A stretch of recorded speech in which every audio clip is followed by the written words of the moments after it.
Welcome to the Fifers DD991 podcast. It's episode 164. I'm Rocky, it's Mick, and Gilly. And we're going to talk about whatever who wants to talk about first. Who wants to go? Well, did y'all, huh? I said we're all quiet. Well, did what'd y'all make your wives for Mother's Day today? Did y'all cook anything for them today? Nah, cooked her bacon. She did the hash browns and the eggs, so we kind of went halvesies on breakfast. Nothing too fancy. She was out and about today because she had to work. She works at a grocery store, and she was saying that every place is just unbelievably packed. Like every place we normally hang out, she'd drive by, you couldn't get a table. Even the freaking little coffee stand just down the road from our house, dude. The cars were like wrapped around the thing and then like out into the street. It was like absolutely crazy. So going out today would have been ill-advised. I mean, it is Mother's Day, so yeah, those places are going to be packed on Sunday. Oh yeah. And she works at the Fresh Cut. She's the one in the grocery store that makes all those fruit bowls and all the fresh fruit that gets cut and all the salad, they call them vegetable platters and everything. Bro, they had her fucking chopping up shit like a freaking animal today because it was just flying off the shelves. Yeah. But the only reason why they are mothers, they had to have someone put the baby in them. I couldn't resist that one. Which that works both ways for fathers too. Without the mothers, guess what? Biologically true. Huh? So biologically true. Yeah. But I know a lot of people, they celebrate Mother's Day on Saturday. Say fuck Sunday. It's probably the smarter option, really. Because it's a Saturday. Most people like to go out on Saturday night. Mm-hmm. Because there ain't too many places where the bars are open on a Sunday. But no, fucking. I didn't know if y'all did anything special with your wives for Mother's Day or not. So. No, not this time around. Heidi's taking father. I think she's off at a service or something because all I got was voicemail. So. Yep. Heidi's taking a nap, but earlier she went and babysit our nieces because my sister-in-law's father passed away, so she went to a funeral in another state, and the dad had to do something else, so she watched them. And then when she came home, I gave her Mother's Day cards and some chocolate. I got her some chocolates. Chocolate offering. Well, women always like chocolates. I don't give a fuck what they say. You get a woman chocolate, she's happy. Well, dude, I always give her like two cards, right? I give her one that's like a serious love one, and then I give her like a funny one. And the funny one, this one was, it says, even moms yell shit sometimes, right? Yep. And then it goes, Happy Mother's Day and all that shit. And I wrote to her, I said, I thought that shit was funny. I love you, girl. She started laughing. That shit is funny. Yeah. Oh man, I'm tired. See, you need your afternoon naps, Rocky. You need them. I know I'm tired right now, man. Oh. It's like if I wake up early, guess what? I like me a nap. If I wake up, I have to wake up early. Well, we know about how we talked about bull sharks getting up into the Mississippi River, right? Yeah. Here's one that was just caught south of St. Louis.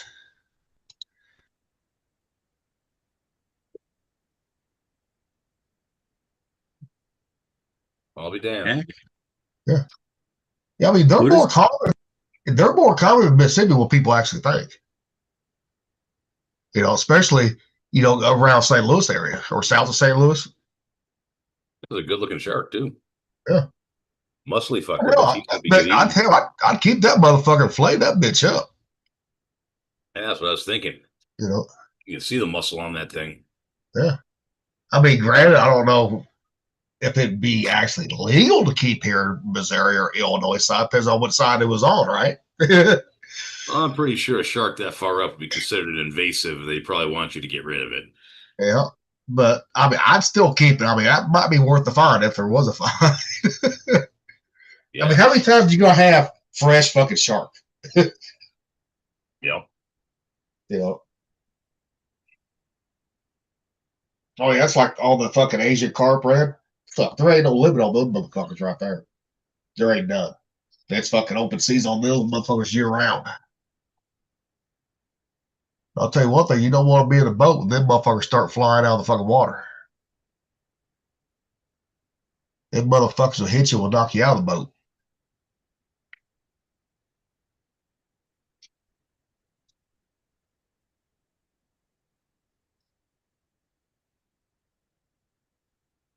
All right. Yeah, I got the knife in the oven right now, tempering. I'm gonna Oh, nice. tomorrow, probably, maybe. I don't know. Start putting a handle on it. Should be fun. So did you pound it out all the way or Yeah, cut it out? I pounded it out. Pound it out. No, it looks good though, but So far, we'll see, man.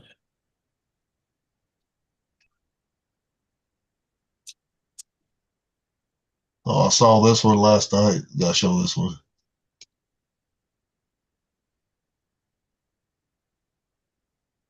We had for the first time.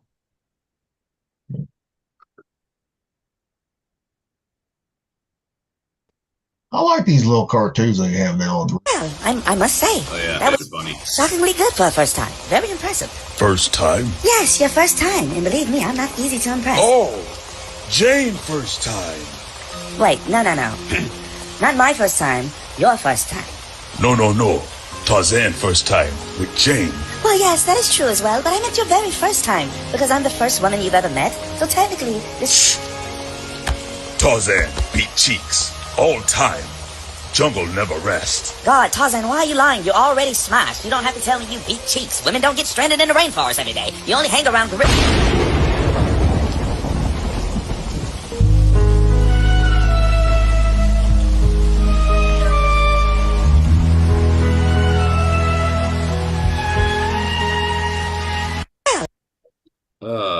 Love the Dexter music in the end there. I just love her face when she realized, oh, he was fucking gorillas. Sickos, I tell you, sickos. Hey, you work with what you got, man.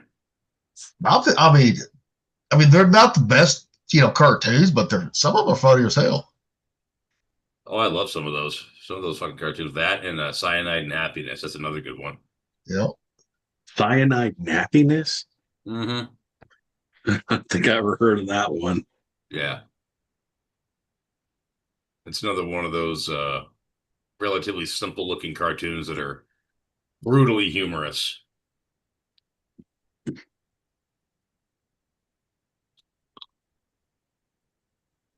Well,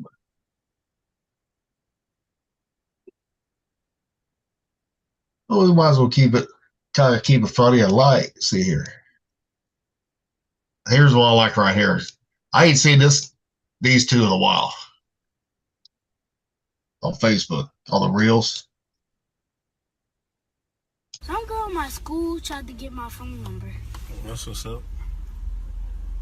What grade she was in? 5th.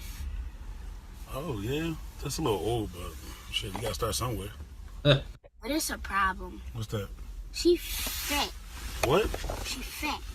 What the heck got to do anything, Sean? I see the way them fat girls treat you. I don't want her treating me like that. What you did? First of all, I don't mess with girls. I mess with women. Second of all, they don't be fat. They blessed. Okay? And third, what you mean how they treat me? Because every time Mom sleep, it sounds like an earthquake going on in your room. And the way you be screaming, it sounds like you fighting a hippopotamus. Shut up, Sean. How you sleep if you hearing all that? You always running your mouth. You probably hurt that little girl feelings today. Ain't nothing wrong with a big girl. Don't be getting caught up on these model chicks. They the ones that hurt you. Sit your ass back. I've not seen those two do one for a long time. I was like, that was pretty good though. Sit your ass back down. Sound like you're messing with the hippopotamus.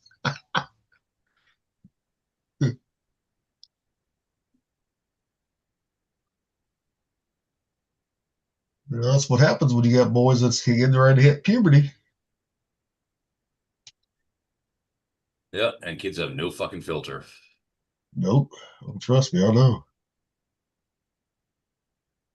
Number 1, the Moai. Oh, here we go. I found this one pretty interesting, though. Statues. For years, people wondered why the giant Moai statues on Easter Island were placed where they were. In 2019, researchers finally solved it. The statues were deliberately built near underground freshwater sources. Rainwater moved through the volcanic soil and resurfaced near the coast, giving the islanders access to drinkable water. The Moai were not just spiritual symbols, they also marked life-saving water locations. Number 2, Roman concrete. Roman buildings have survived for nearly 2,000 years, and in 2023, scientists finally learned why. The secret was quicklime mixed into the concrete. When cracks formed, the lime reacted with water and created crystals that sealed the damage. In other words, Roman concrete could heal itself. Number 3, the Nazca spirals. The strange spiral holes in Peru confused archaeologists for years. In 2016, satellite studies showed they were part of an underground irrigation system. Their spiral shape funneled wind into tunnels, pushing water toward crops in one of the driest deserts on Earth. It was an incredibly smart engineering solution. Ancient. Pretty cool. I mean, I would like to know for sure if, like, the last one in Peru, if that's what that was for, right? If that's true, then yeah, that is incredible right there. Yeah. You know, These ancient mans are a lot smarter than people thought they were. well, just like the concrete, take the Romans concrete mixture, right? If it seals like they say it does, right? Then how come we ain't doing that same bullshit? You know? Oh, a lot of shit that we don't do that we ought to.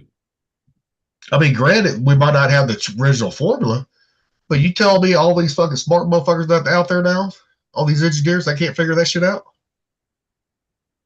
You know? Yeah. I mean, if they can't figure that out, why the hell they even go to college and get an engineering degree? Right there. Yeah, I mean, you look at the. Yeah. I mean, just look at the roads that the Romans fucking built. That's still used today. Yeah, they're still around. A lot of them. Yeah. Not all of them, but a lot of them are. And look at the roads they fucking make today. They're junk. Oh.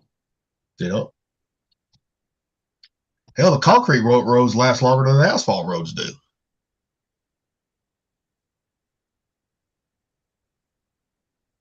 Yeah, they definitely had their shit together back in the day, more than one civilization did. Yeah. I've always said, man, people back, 2,000-3,000 years ago, they were smarter than modern humans. Well, you look at the castles, right? Yeah. That was built a couple thousand years ago. They're still standing. A lot of them are. Mm-hmm. You know? I mean, everybody wants to give the fucking brick masons fucking a hard time, right? Because of Knights Templar, because the Freemasons, Knights Templar, right? But guess what? Their fucking work is still standing to this day. Oh, yeah. You know? Hell, Hadrian's Wall is still up. Yeah.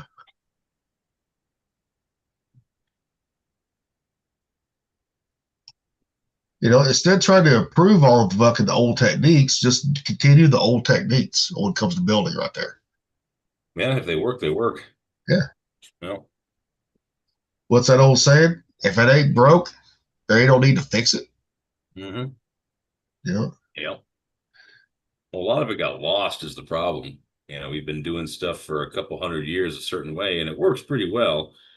But, after Rome fell, a lot of the knowledge got washed away. A lot of them folks died and never taught nobody. And, we're just now starting to figure out, kind of retroactively exactly what was going on with regards to how they design and build stuff. But when it comes to like, oh, sorry. Well, but when it comes to how advanced we'd be if Rome never fell. Yeah. Well, it's like you take the masons, right? I mean, the brick masons. I ain't talking about the chapter, right? Literal motherfuckers who build things. Yes. Yeah. That shit was never lost. That shit was passed down from father to son, from father to son. Always, our uncle and all that.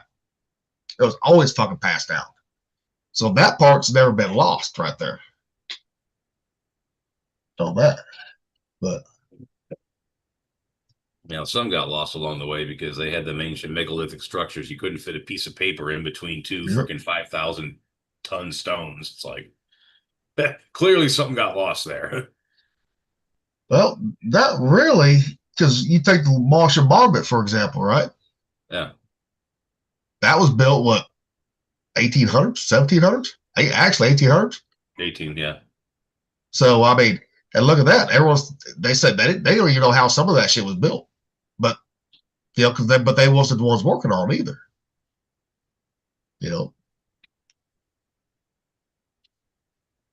But like the pyramids, that shit was used by levitation. That was not built by hand.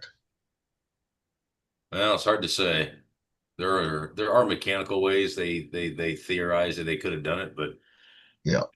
It's not just building it, but getting it from the quarries would have been like a huge undertaking. Like, I don't know how they even did that. I mean, they say they did it on rolled logs, but I ain't buying that theory. I mean, you got a 50-ton fucking stone and you're trying to move that thing 20 miles. It's like, No, I'm thinking levitation. They used levitation. They had that knowledge back then, or somebody did. It's possible. Yeah. It's not, I mean, take Stonehenge right? Those stones came from fucking quarry, fucking what, 50, 90 miles away? Something crazy like that. Yeah. And those motherfuckers were heavy too. I'm like, yeah, they ain't rolling them motherfuckers, especially in that fucking terrain.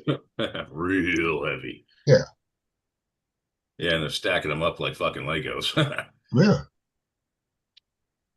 That's one place I wish I could have go to see with Stonehenge. But never made it to England though, so. No.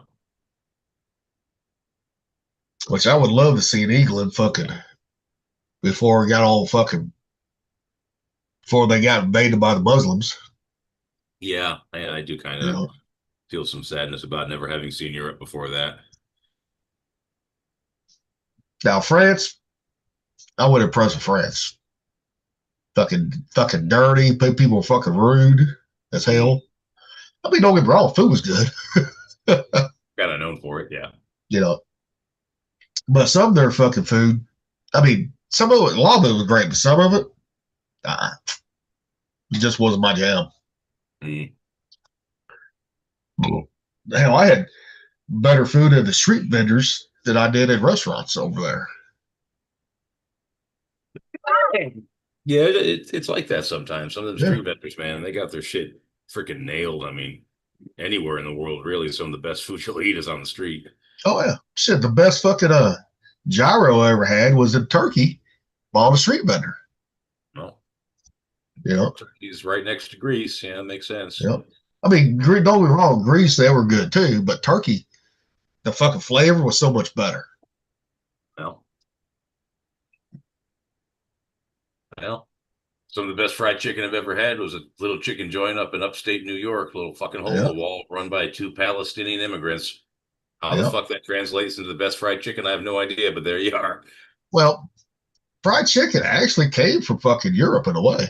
Yeah, but these people were fucking like Middle Eastern, like older Middle Eastern couple. Like, Africa.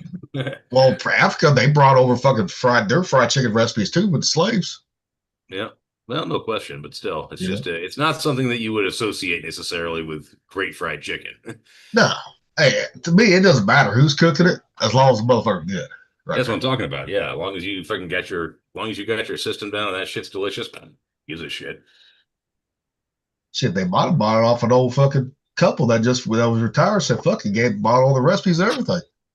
Yeah, I never did ask them if they built that place from the ground up or whether they acquired it. I don't know. I never asked. Didn't matter. Shit was delicious. Back to what we were saying.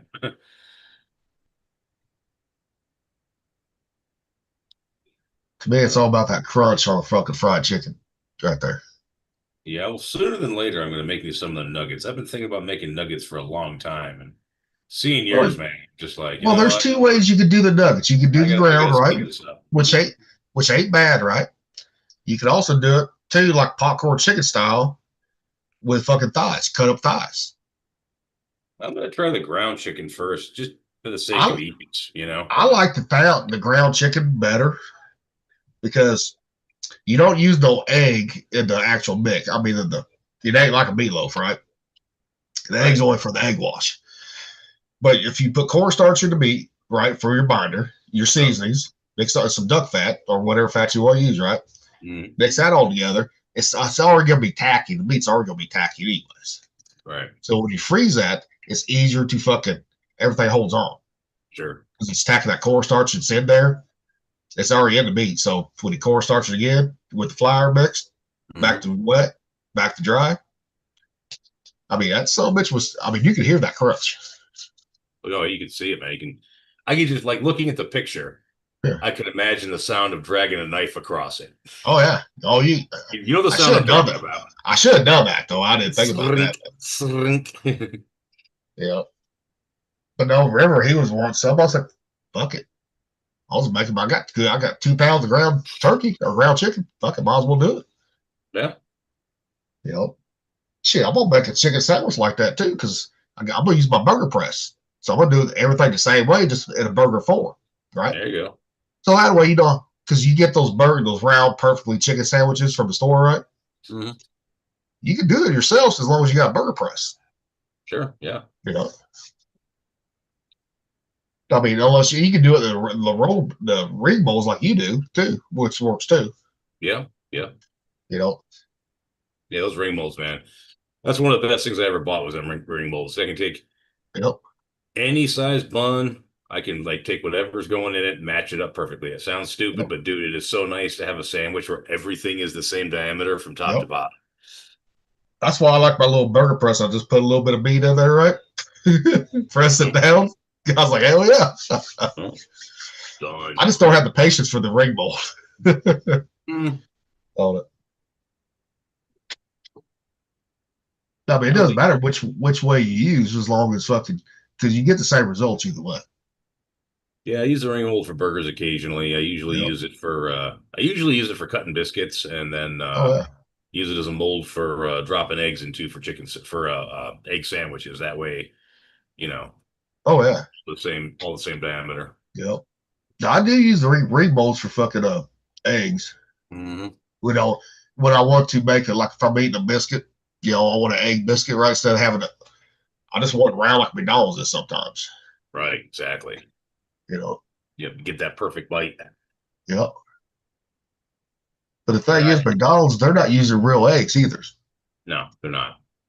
You know, because, homemade shit versus their shit looks a lot different color-wise. Mm-hmm. Oh, yeah. Oh, yeah. You know. Which I'll take a homemade version any day of the week versus what they have. Well,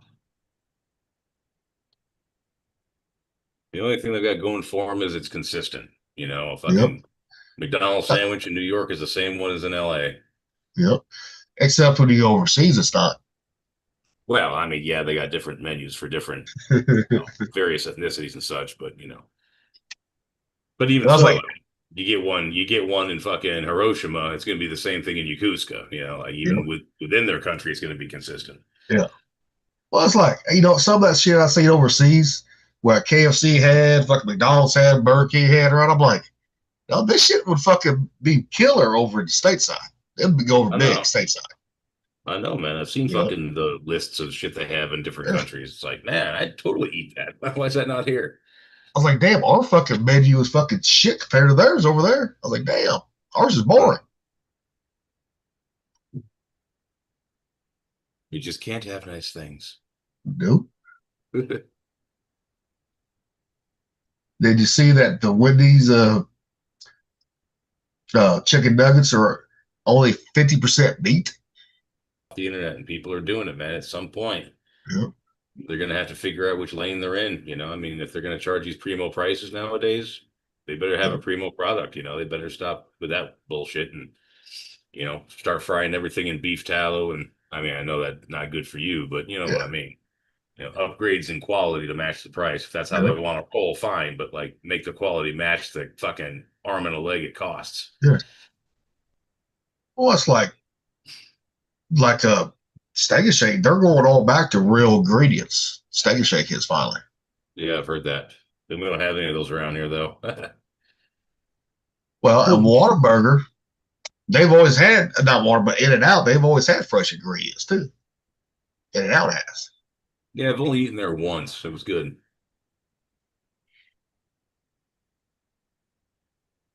Oh, here's a shirt that all you married people need. Or anybody that's got a girlfriend or something like that.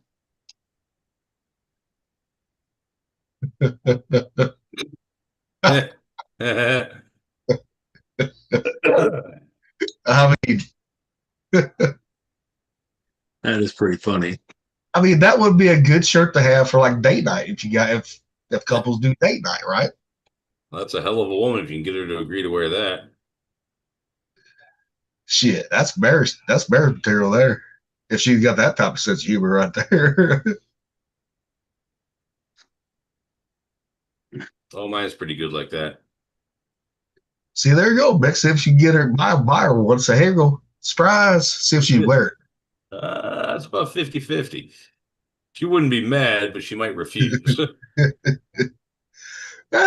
Just get her a little Pinot in her, get her about half cocked. She might wear it.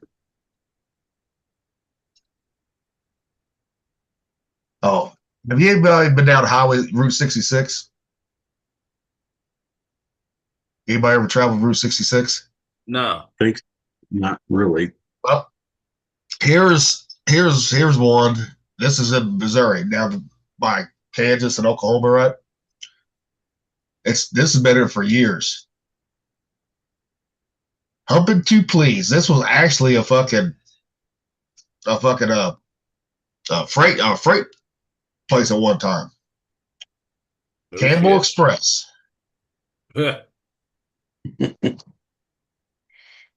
That's funny. Yeah, that's kind of old shit you see on Route 66 too. Whether it be Missouri, Illinois, all the way down in Oklahoma too, all the way to Cali, right there.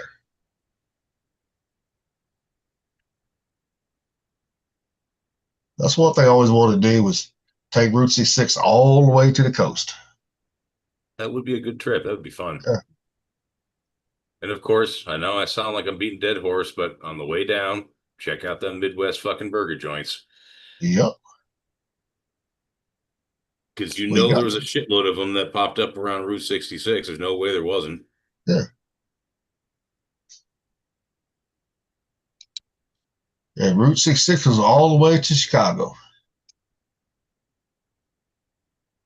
Back in a second, gotta get a refill. All right. Swiss cheese. Oh, there we go. Got it. Let's see. Huh? See it. I'll wait till Mick gets back on this one. So this one's a Bigfoot one, so Oh, dude, some of those things they show up, they're really funny. which I like the ones like with the eagle and stuff too, man, and the beaver. But almost every one of those got fucking music in them. I'm like, fuck.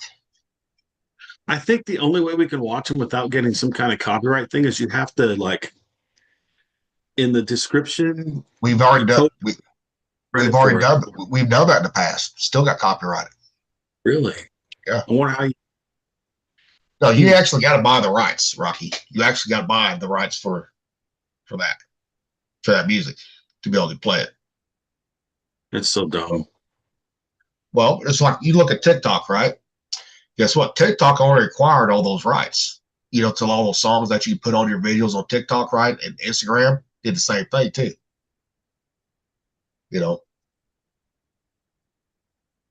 But those guys will get a better rate than what we will on that shit. But I ain't looking to fucking do all that bullshit. You know, if we can't play it, we can't play it. You know. Yeah. Oh, heard Barber. I didn't know he's watching us today.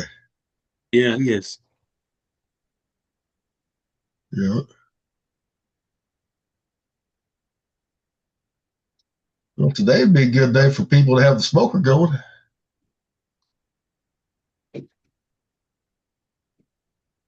Yeah, I mean it's good everywhere. I think we don't really have much of a breeze over here today. Not much. Yesterday was much cooler, but it still was pretty nice. Yeah, today it's in the 60s here today, which still ain't bad for me. I'm still in my shorts, flip flop, and tank top. So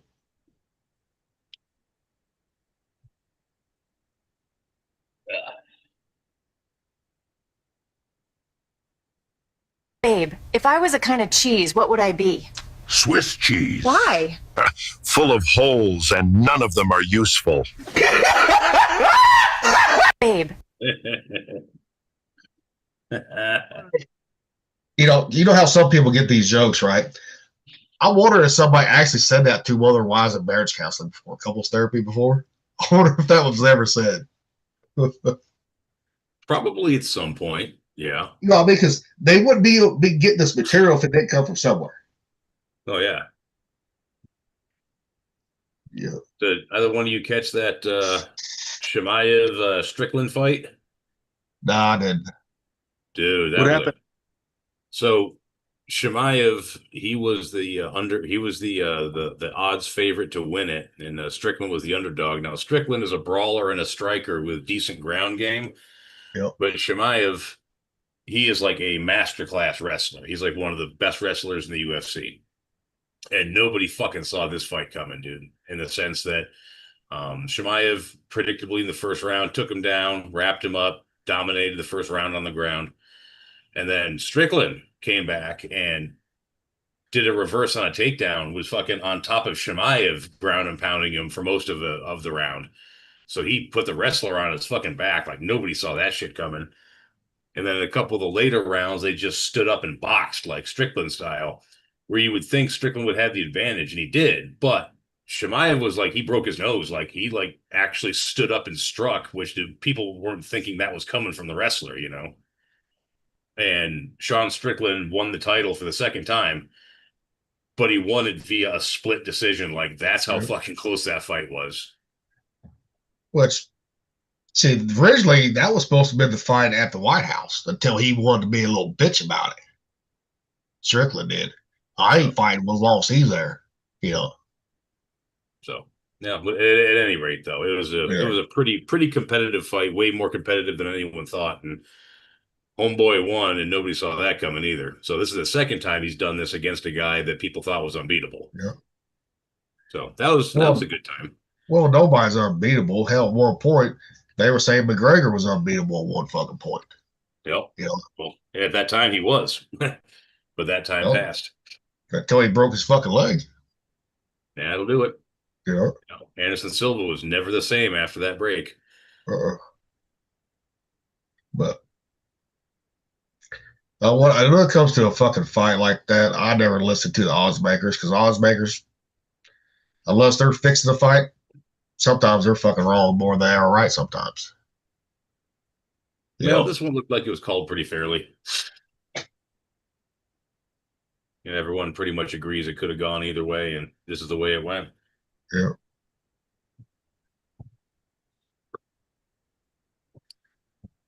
I'm still debating whether I'm gonna watch the chick fight next Saturday or not. So yeah, those are always a little slow and boring for me. Most of the female fights just aren't that entertaining, honestly. Well, I mean, the only reason I'm debating because I always like watching Ronda Rousey fight in her prime, right? Are you talking about the Rousey Carano fight? Yes. But the thing is, they're out of their prime now. They've been out of the game for a while. Oh, years. Yeah. You know, so I don't know how good one that's going to be right there. I mean, it might be a good fight. Might be. Don't know. But well, I mean, it might be like Toby Keith. You know, I ain't as good as I once was, but I'm as good once as I ever was. You know that one fight camp. You know that one last push. I mean, there was a fight. This is toward the end of his career. Tito Ortiz, and this is a long time after he lost the belt. Yeah, and he fought Mark Bader, and Mark Bader at the time was a very, very tough man to beat. I mean, he beat fucking Fedor once, if that tells you anything. Yeah. And he beat the shit out of Ryan Bader like he was back in his fucking prime, dude. It was like that one of his few last big fights, and he was on his way out, but he managed to pull it out of him to beat the living crap out of one of the most dominant fucking guys in the division. So anything can happen, man. Well, yeah, I mean, hell, people said Brock Lesnar was unbeatable, and he wasn't. You Oh, know? he got sick. Yeah, but I'm saying, but anybody can be on any given day. They can. Oh yeah. Oh yeah. You know, I mean, look at fucking Chuck Liddell. You know, he was a madman in the ring. Oh yeah. You Yeah. know, but I Let's always see. liked Tito too. I always liked Tito when he was fighting. Oh, Chuck was great. Yeah. Yeah. But You know, Chuck and once Tito, he- I did like their fights. well, that was back in the day when the UFC was fucking crazy. Yeah. I mean, some of those UFC fights I have now, that's the only reason I don't watch them because halftime they ain't got the heart in the fucking fight sometimes. You know? Yeah, there is a certain element that's been lost. It's gotten well, I mean, you know how it is, man. When it comes to anything, the most exciting phase is always the experimental phase when they're figuring out how to do everything. Well, I mean, take boxing, for example, right? Heavyweight boxing is not the same as it was fucking 30 years ago. It is Nah. not. No, It is fucking they're all very boring to careful watch. now. Yeah, they're all very careful now. Yeah, it's fucking boring to watch. Fuck all that bullshit. Mix it up, people. You're there to fucking fuck each other up. Yeah. You know? Well, boxing needs to adhere to the ranking system too. Yeah. Number one ranked contender gets next shot, period. No questions asked. No one's allowed to duck fights. No one's allowed to dictate when that fight happens. Like, no. It's like you won a fucking title? Okay. You defend that bitch in 6 months. You win that, 6 months later, you fight the next number one contender. And on and on and on until you lose that belt. No shit talking your way to a championship fight. No fucking ducking and waiting a year and a half to defend. And no. This shit goes on a fucking schedule like clockwork. Well, yeah, I mean, a fight should not take a year in advance to fucking prep either. Should not. It doesn't. It takes a couple months at most. You know, 6 months, okay, I can see that, right? Time to train, right? Sure. But you could go back to where the Rocky Balboa and Arce, those guys fought, right? The golden age, right? Mm-hmm. Guess what? They didn't have 6 months to fucking train. Oh, no. No. You got to fight in 3 weeks, bitch. Hope you're in shape. You know, if you're going to be a boxer, I don't care, any type of martial artist or, you know, pugilist, right? Yeah. You're supposed to stay in shape anyways. You're supposed to. Oh, yeah, you are. You know, so It's you like- should be ready to fight, say 3 months from now after you just fought, unless you get totally fucked up, right? Well, I mean, You know, accidents happen, you know. Where a doctor says you got to wait till your body heals, right? Okay, that I can see that part. But if they don't have nothing that needs to heal up, why not fight 3 months from now or 2 months from now? Well, I mean, you look at all those guys, like in Golden Gloves boxing that's trying to make it, right? Guess what? They're fighting every fucking weekend in those small fucking fight clubs. oh, yeah. Yeah, those young, hungry guys, man, they don't give a Yeah. shit. But I mean, even like basketball, I don't even watch basketball because it's gotten fucking soft. Yeah, You know? everything's a foul. Yeah. You know, all those motherfuckers flopping like LeBron James flopping. Oh, he fucking smacked me on my hand. Yeah, it's like this flopping shit in soccer. Same fucking thing. It's like, bitch. Yeah. When I was a kid, dude, we used to get, when I was a kid playing high school soccer, man, we used to get straight up fucking shoulder checked. Yeah. And there was no yellow flag. It was just like, oh, okay, you ran into each other. Keep fucking playing. Yeah. Well, like now they don't like teaching the slide into the fucking person that has the ball, right? Yeah. They don't like teaching them that now at an early age. Nope. Guess what I did when I was coaching fucking Y? I was teaching those kids how to do that shit. Yeah. You know, had one coach, you can't tell them that. I said, you're just mad because your fucking team's getting their ass whooped right now. Yeah. Well, we don't keep score. I was like, I keep score. The only thing we weren't allowed to do when I was a kid is bicycle kicks. We couldn't do the bicycle, but that was about it. Well, that is hard on your fucking back right there. Yeah, that's hard on everything, including someone's face if your freaking foot hits it. Actually, I mean, I never played soccer, but I did have that kick down. I did have that down. Well, God bless you. I sure never did. Because every kid, like growing up, we practiced it or tried to do it anyways. We did. You know.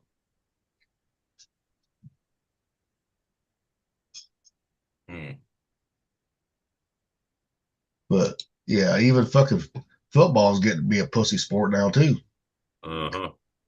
Yeah, what's this fucking new rule with kickoff returns? Like, what the hell is that crap? They're trying to make it to where they get more yardage, right? Because they say it's for health, right? It's not. It's to give them a chance more to fucking get back and run back a touchdown. But college don't do it like that. High school don't do it like that. When that ball is fucking kicked, guess what? You fucking go. Yeah, it's game fucking on. You should be your line should be fucking equal with that ball right behind the ball, right? Mm-hmm. The ball kicker should not be kicking over the line's head. Should not be. No. But I was talking like the quarterback shit too, man. I'm like, fuck. Don't be fucking protecting them motherfuckers. They know the fucking risk. It's smear the queer. Whoever gets the ball, it's like smear the queer. Yep. The problem is these damn quarterbacks that want to run, even fucking Mahomes for the Chiefs, right? That's the reason why he gets hurt. He's been hurt because the motherfucker likes to run the football like a running back. Yeah. If you're going to do that, you're fair game. Yeah. You are fair fucking game. Exactly. Or like Russell Wilson, he didn't have an offensive line that was worth a shit, so you were forced to half the time. Yeah, but he's proven that even with the team around him now, he can't do shit. Yeah, because he got hit too much with his fucking in his Seahawks career when he was in his prime because the O-line wasn't protecting him. Yeah, I'll say this: Denver fucked up on paying him that big money, right? And never produced. I was like, y'all done fucked up on this one. No, well, yeah. I said, well, I mean, granted for him, good for him that he got the money.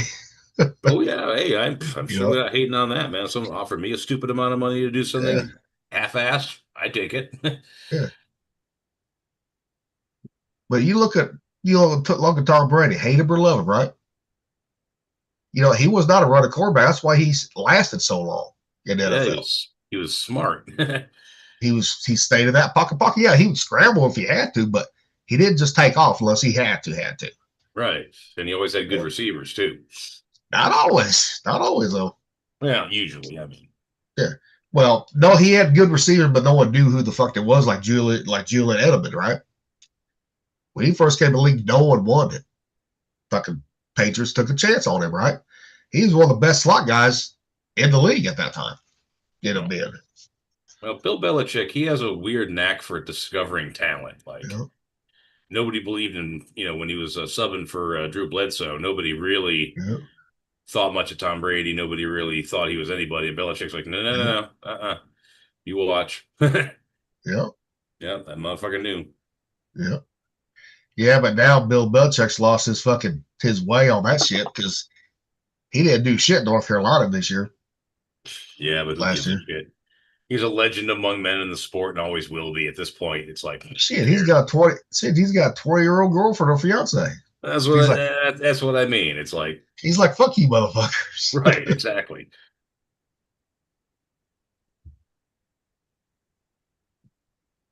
So I don't care what no one has to say about him, honestly.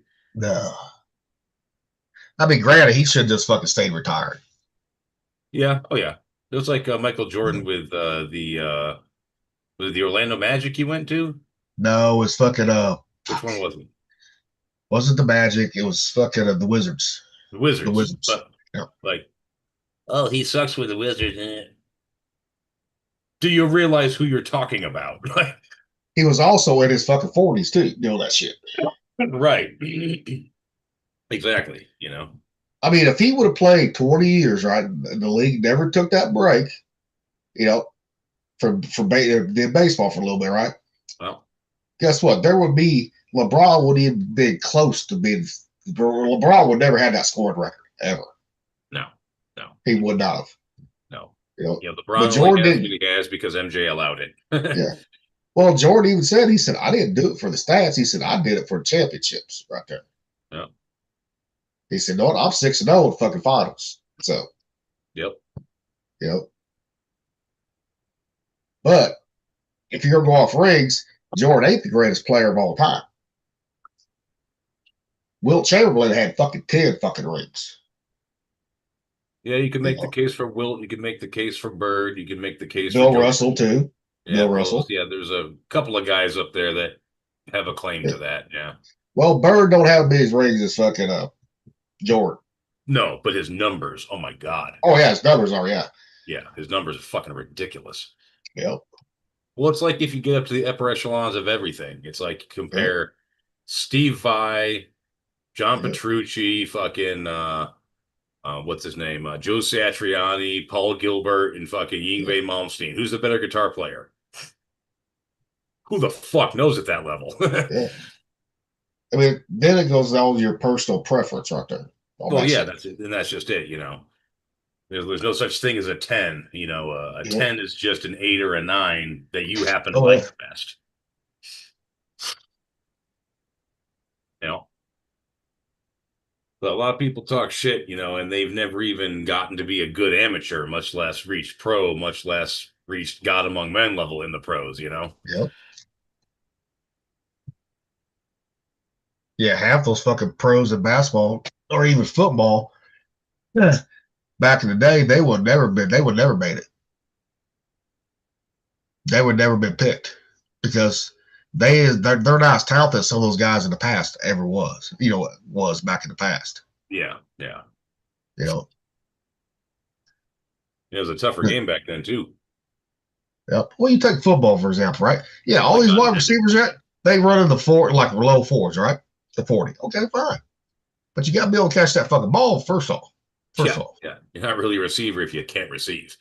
I mean, you look at how many receivers come in from college, right? That were good in college, but can't catch a fucking football in the NFL for some reason. You know, it's kind of a different standard. I mean, you look at you look at what's his name, John Elway, dude. Yeah. He was firing passes that were breaking fingers if they didn't catch them just right. Like catching an NFL bullet pass is way different than college. Well, yeah, but they all came from college at some point. Well, true, but like the level, like once you've gone pro, like it's nothing but that 24/7. You know, but now the rookie year, okay, they're gonna have some adjustments. I get that. Well, but their sophomore year and their junior year in the league, right? They should already be caught up with all the adjustments right there. Yeah, no, I'll grant a season to feel shit out and make adjustments and all that. That's fair. But after the season, you ought to know. Well, it's like the Chiefs, even when they were winning, going to the Super Bowl every year, right? Yep. Half their fucking receiver, get rid of that motherfucker. They give him like 3 or 4 years, and the motherfucker would still drop the ball. I'm like, get rid of the motherfuckers. Get someone in there that will catch the fucking ball. Yeah, well, at that level, if that elite level, you got to sink or swim. I mean, it is what it is. It's an elite level for a reason. That's like right now, fucking, you got fucking Kelsey coming back for another year. And I'm like, why? He's washed up. He's too fucking old for that position. Is he coming back? Yeah. No shit. Last year, he didn't do shit. I mean, he was not in football shape because he was fucking around, doing travel and all that, whatever he was doing, right? Okay, fine. But he's already getting too old. He should have retired that Super Bowl the last one they won over the Eagles. He should retire what his brother did. He should have went out on top right there. Yeah. Yeah. But yeah, some people can't stay out of it though, some people they need it. Yep. If he comes back, he better have a good year. If he doesn't, first 4 games, he doesn't produce, cut his ass. Yeah. Because you're there to win championships. You're not there to fucking be fucking loyal to a person that's played his whole career with you. Okay, fine. Now it's next man up bullshit at that age. Because he's damn near fucking 40. So old. By football standards, that is old. Oh, yeah. Yeah, I'm being a smart ass a little here, but yeah. I mean, even baseball standards, that's old. Yeah, Nolan Ryan was a fucking anomaly lasting until 45. Well, there was one pitcher that pitched older than that one fucking game, Satchel Paige for Kansas City Athletics back in the day. He got passed up, overlooked for the major leagues, right? From the Negro leagues. He got passed up. He proved at 59 years old, he still could strike out the fucking side at 59 years old. Well, You know, But he's in the same league as Ryan, though. He's a fucking Yeah. freak. He's an Yep. anomaly. He's not the norm. Yep. You know, it's funny. Noah Ryan earlier in his career, he fucking sucked. Yeah, he could throw hard as hell, but he had no control at all. No. That's why the fucking the Mets got rid of his ass. You know? Well, Nolan Ryan liked to fight too. Yeah, but he had no control. Because you ever watch that documentary on Netflix about him? Nah. Pretty good. Even he said, yeah, I had no control. He didn't actually learn how to pitch until he went to the Angels. You know, because the pitcher coach actually worked with him to get more control. When he did that, that's when he started winning right there. Oh. Well, yeah, I mean, I always liked watching him. I always hated when we had to play against him. But he did take a fucking hard hit ball from off the mouth of Bo Jackson. Bo Jackson had one of the hardest fucking hit balls. He could hit that ball harder than anyone else could. He hit that ball, fucking Bo Jackson did. Everyone called line drive, but it was not a line drive. That ball fucking hit the dirt, bounced up, and hit Ryan right in the mouth. I mean, it was blood coming out. He still pitched. He's like, fuck it, nope, I'm gonna pitch. It's tough. Yep. Yep. The game's still on, motherfucker. I'll deal with this later. But no one will come even close to his strikeouts. Where he got that many strikeouts because he pitched for so fucking long. Yeah. Yeah. When you're at it for what? Well, how long did he pitch for? Was it 20 years? I was over. Let me see. I know it's 20 something. I don't know how. That's a long time, man. Oh, all right, his career. 27 years. Good Lord. Yep. I knew it was over 20, but I knew it wasn't 30 either. I just didn't know where. That's a long time, dude, especially in that fucking position. Yep. That right shoulder, dude. It's got to be made of adamantium. Yeah, at least he did get a fucking World Series ring early on in his career with the Mets. So, because he was part of that 69 Mets. You know, so. Well, hell, was that the last time the fucking Mets even won a World Series? Was 69? Let's see here.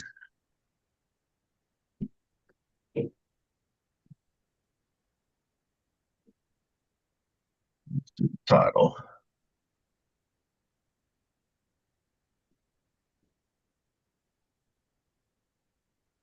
Oh, 1986. Sorry, 1986. 86. Yep. I forgot about that 86 Mets. I forgot about that. That was a while ago. Yep.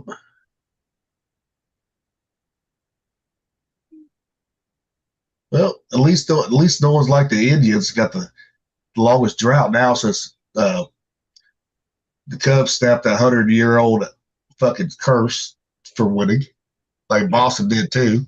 Yep, finally, yeah. Now the Indians, I ain't gonna call them the Guardians. You know.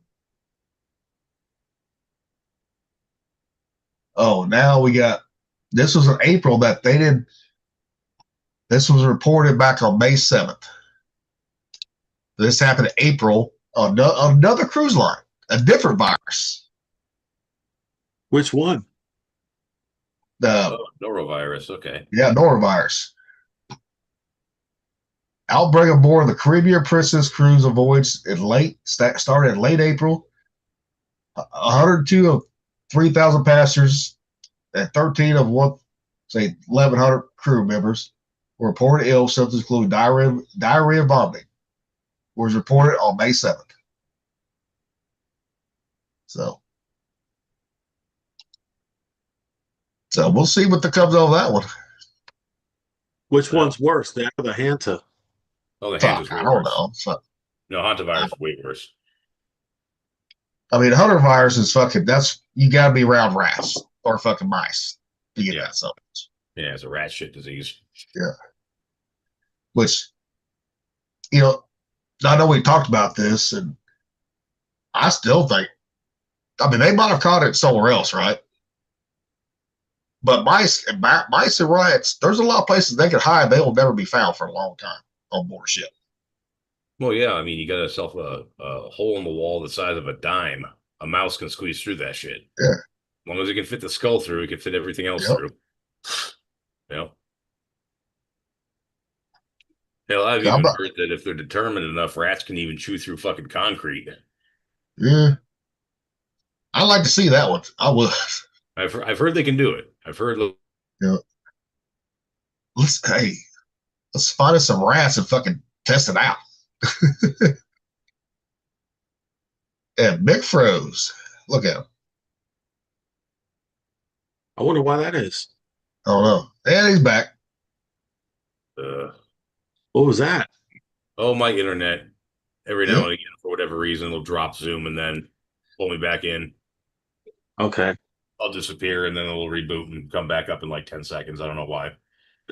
It's kind of like what Rockies was doing that one fucking episode. I mean, like Like that though. Honestly, there's been a few. I mean, it was like that. No, but that one was bad. It was like every 3 fucking minutes, you talk for 3 minutes, all of a sudden, nothing. Like, huh? Yeah. It's as though the internet itself was saying, "Shut up, Rocky." Yeah, because they didn't want me to tell the truth of something. Hey, You know, it's like I know people talk about like having fiber internet and all that bullshit versus cable, right? Mhm. It all comes down to the company that you have, guaranteed. You know, on how they prioritize shit, right? Because if you got a lot of customers on that fucking one, guess what? You're gonna have troubles. You know, there's even times around here, like certain times of the day when people get off work. If you're on Wi-Fi, your TV will fucking buffer, your computer will fucking buffer. You know, 'cause that's why I hardwired my PC. Compared to all the shows I was having, like we were doing the cooking one. You know, and I was near a fucking router too. You know. oh yeah. Well, back at my last house, dude, the living room it's kind of one of them 2-part living rooms. You know, you got a smaller part and then the main foyer part. And our desk with the computer and the router and everything was in the corner by the front window. And I just took a freaking line, clicked it into the router, ran it underneath the carpet across the room up into the TV. And just did it like that because it was way more reliable. Oh yeah. Which I need to fucking. I got mine going through, in the overhead, going through the door. You can't close the doors. If you close the doors, you're gonna pinch that cable, right? Because I just don't want to fucking drill down into the floor, run it through the garage, and run it back up right now. Right. Eventually, I will do that though. So, you know. But I'm even thinking I'm gonna do that to the motherfucking to my projector too. Mm-hmm. You know, because I'm using the projector for TV now. And I noticed if I don't have the Google Play, you know, the thing hooked up that I have for the old internet, the old TV. You know, I got Google Play on the projector, but the DirecTV fucking streaming buffers like a motherfucker on that app. You know, so I'm thinking, I can plug this motherfucker right in. Yeah, because I got a router right there. Plug it right in, right at the back of that. Yeah. I'm thinking about doing that, see how that works right there. Yeah, it's not hard to route a wire. And that cat, I got the good cat cable. Ain't that expensive on Amazon. They're actually pretty cheap. You know. Yeah, hell, I got my PlayStation fucking hardwired in too. That motherfucker can take a game over Wi-Fi, will normally take 3 to 6 hours. I can have that bitch downloaded in 3 minutes. Yeah, hey, work we're on Wi-Fi and hard connection depending on where you're sat at, and we have to sometimes update this really big program we have, and if you update it on Wi-Fi, it can take an hour. Oh yeah, you do it with a freaking solid connection, 5 minutes. Yep. That's like now the video games, they're getting so fucking big each one. And I'm like, good Lord. Well, I think at this point they're missing the point. I mean, don't get me wrong, the graphics and all that, they look great, right? It's movie quality graphics on some of their shit. It really is. But now a fucking normal video game's gonna cost you $100 now. Yeah, that's a bit much. Oh, here's a funny one for y'all. This is a food one right here. Wrap that white cream around me.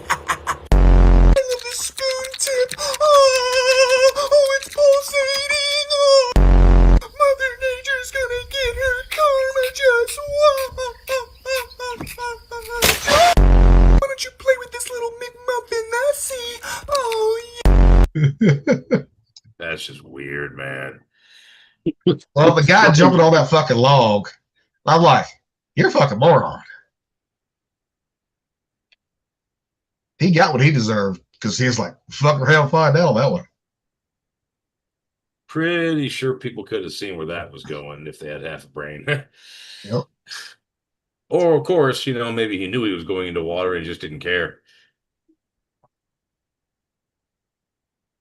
Well, you see those people trying to cut trees. They've never cut a tree down before. They don't look see which way that motherfucker's already leading before they try to notch it. Before they try to notch it. No. I know not here, but where I used to live at, this was in town, in Mobley. Motherfucker, you never cut a tree down below. I'm like, what are you doing? Don't cut this tree down. I said, well, you got your notch. The motherfucker gonna fall the wrong way. Motherfucker fell right on his house. Yeah. I said, I told you, dumbass. Well, trees are unpredictable, man. Even if you get the thing fall in the right direction, do you know what a barber chair is? Yep. Yeah, I can barber chair on you and fucking impale you. I know. Yeah, you don't fuck around with. I mean, over a certain size, you don't fuck around with trees unless you're a pro. That's like there's one guy that I went to high school with, and I knew him pretty good. He'd been to cut trees. Yeah, I mean, he did logging with his dad, cut trees down since he was in high school, right? So he had lots of experience. The fucking right when he was cutting his big tree down, there where mom and dad live at, not their place, but like 2 blocks over. Fucking the wind had picked up right when he made his final cut. Tree blew back on him, fell on him, crushed his ass. Damn. Yeah, I had a fucking tree fucking split on me one time, kicked back on me. Fucking a hardwood, fucking what's that? The same trees that the fucking that Henry makes out of their stalks. Fuck. Walnut? Yes, walnut. Yeah. Tree did that, and that bitch wouldn't even rot. That motherfucker just kicked back on me. Luckily, I had my face out of the way. I got lucky on that one. Yeah. No, trees are unpredictable. Like, I mean, the wind had knocked a cherry tree in my yard askew, like to where it was still rooted, but the roots were pulled up about that far on one side and it was leaning. So I had to, take it down the rest of the way. And it's only about a foot across. I mean, it wasn't a big tree, but still, like even with a tree, that's the biggest thing I try to take down myself. Yep.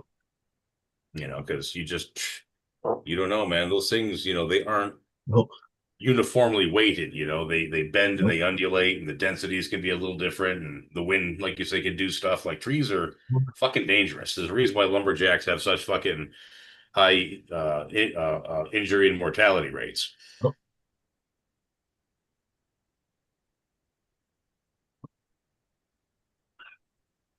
Yeah, I'm glad I don't fucking cut wood no more. Yeah. I like cutting wood, but I sure shit wouldn't want to do it for a living. Nope. Well, it's like even when I was burning wood towards the very end, before I sold the house, fuck, I couldn't cut it as cheap as I was getting it from this one guy that I worked with. He was selling me $60 a fucking cord right there. Really? I was already split everything. Wow, that is cheap. Because most people were selling for $100 a cord right there. But he cleared he clears a lot of his land now, right? Build a house and make a pond, right? Mm-hmm. He said, I got more wood. He said, I just need to get rid of it. He said 60, and he would deliver it, split everything. No shit. And he would even help you stack it if you want him to. But I think he wanted the bullshit too. So well, there is always that, yeah. Just I'm like, hell yeah, dude. I'd spend probably give him $500 a year. I said, give me as much load as this gets right here, dude. I'd have wood for the next 2 seasons after that. I did that every fucking year.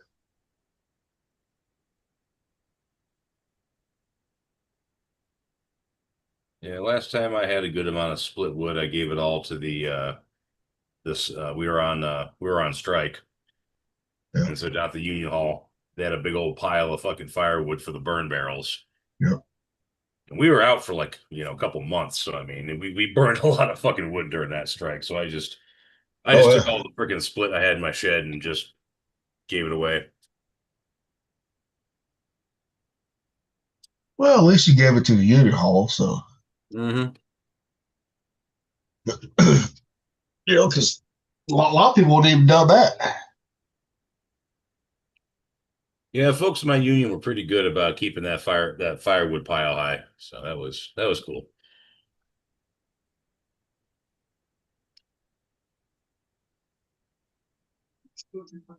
What you reading, Rocky? I was looking at some of my notifications on my phone, Uh-huh. just seeing what was going on. Started reading that book on the occult. Interesting so far. Huh? That book on the occult that you recommended, I started reading that. It's interesting so far. The occult? Which one? The Dave, what's his name? Dave Hunt? Hold on a second. Hold on now. Du-du, ba-ba, ba-da-ba-da-ba-da. Occult Invasion. Oh, yeah. I read that when I went to Gitmo. Interesting so far. I was dating Heidi, but it was that long in the list of things to read.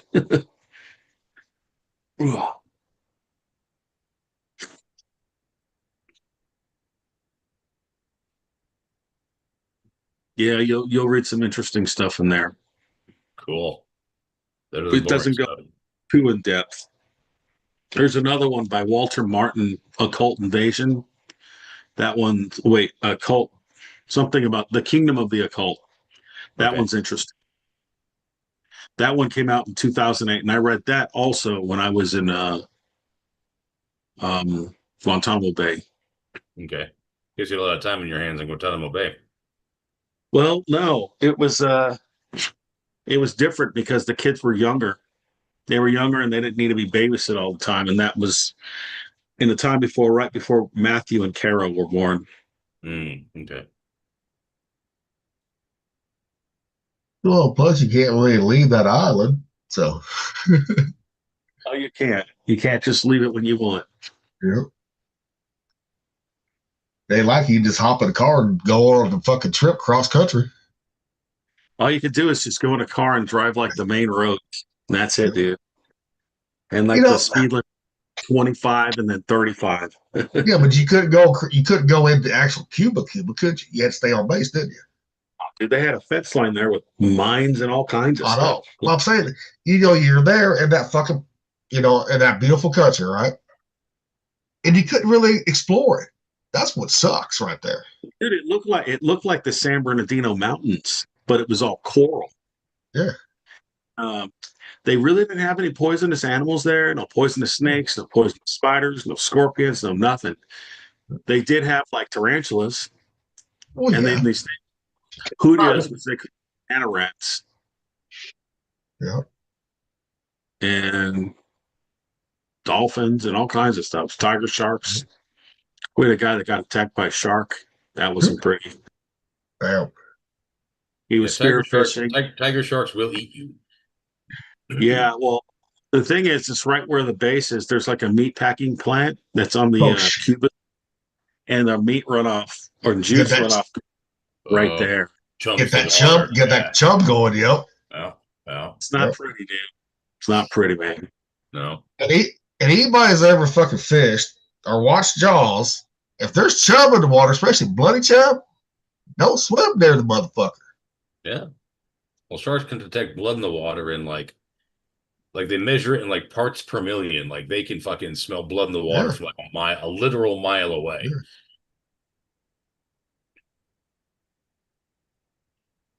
That's like nowadays going to Bahrain. I don't know if it is now, but I'm sure now they can't leave outside the base now, But before all that bullshit, guess what? We got to leave the base when we pulled in there. Yeah, Bahrain was fun. You know, that like when I was in '02, back in the Persian Gulf, I said, I feel sorry for you young sailors that's never been over here before all this bullshit happened. They're like, why? I said, because you're not getting to go to any fucking other port other than Bahrain outside the Med. Yeah, you get no cultural experience, you know? Yeah. I mean, they got to go to Seychelles, right, after we left. Okay, fine. I said, you don't get to go to Gold Souk, for one. You know, all that bullshit. Well, You know, I got to say, as much as, you know, I don't want this sort of thing to spread, there is something pretty fucking breathtaking about these giant mosques over there. I mean, architecturally speaking, like, that shit's amazing. yeah, if you speak on that point, yeah, it is.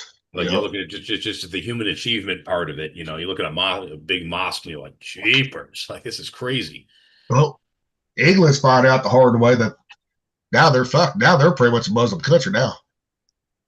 Yeah, I know. Don't remind That's me. why Britain don't want to help us, because they're getting pushback from the Muslim community, guaranteed. You know, and France got a lot of Muslims in France too. Yep. All You of know? Europe does right now.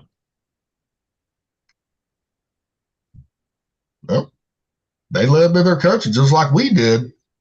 You know, so Yeah, not a great idea.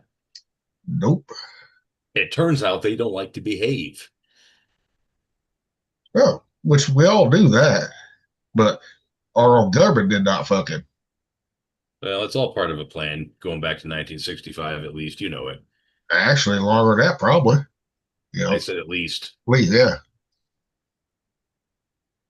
You know, So, like I said, but it's just like what Frank Rocky said. The person that owns UFC, yeah, the fucking Jews do. You know, The what? the Jew. The thing you said earlier about who owns UFC, the Jews do. Oh, dude, all those videos I sent today. Yeah. No, I watched them on the UFC one. I was like, okay. I said, let me see if it's Alien. yeah. Dude, that was hilarious where they were playing like Beastie Boys and Yeah. everything. I Yeah. sent it to you. Oh man, it was hilarious. You know.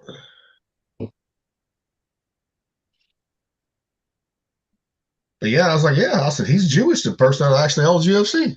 You know. I said, ain't no fucking surprise there. You know. Because the fucking Jews own, they got their hands in everything. You know. But I was watching, I was like, okay, well, let's see if that's something that, you know, most people don't know, or something way off the bat, right? Maybe a Muslim owned it, right?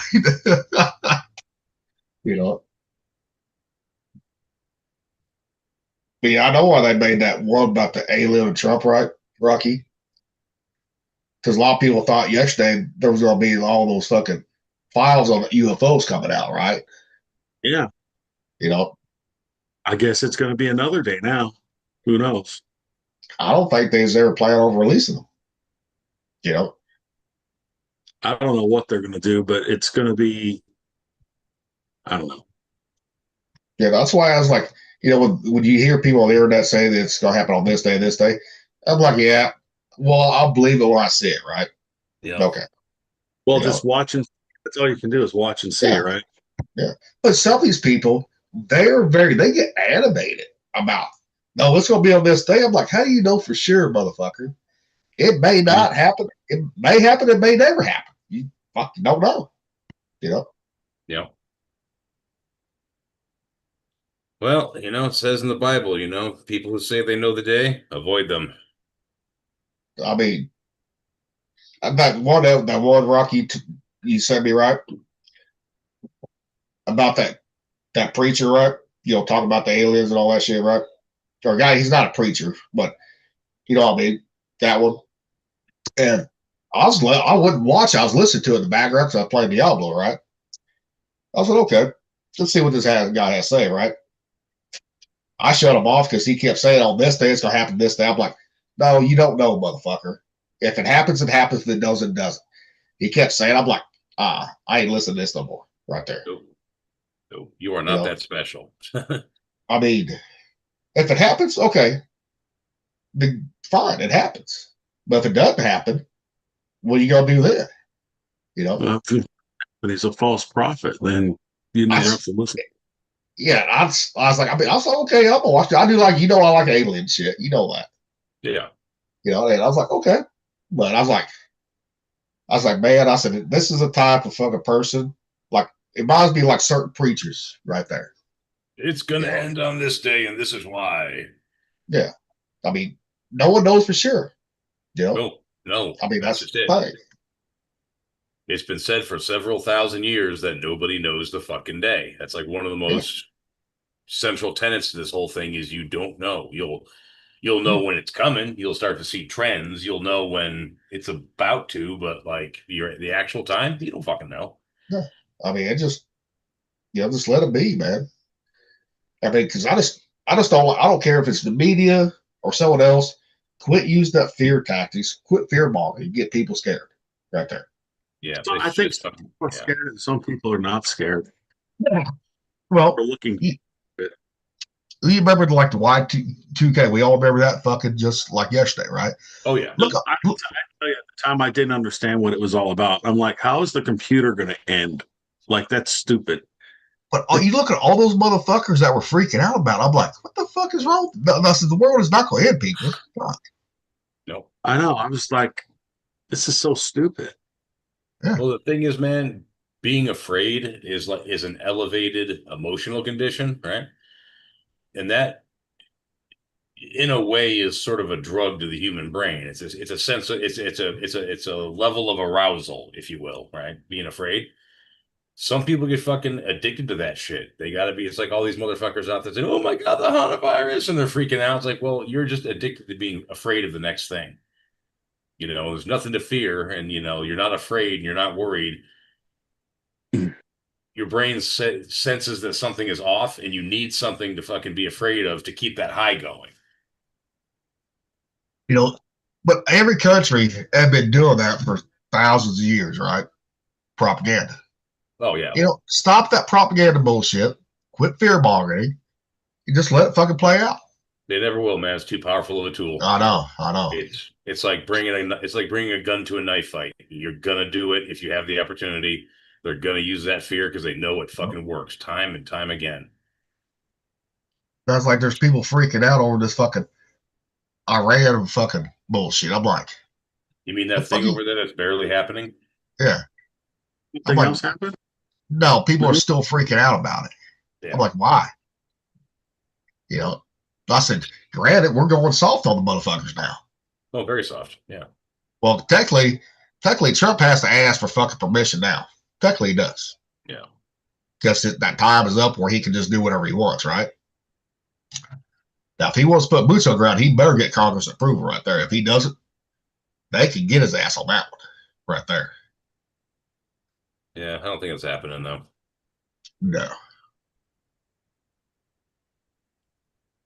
Now, Looks like it does say in the Bible, however, that before all the shit goes down, Damascus will be destroyed.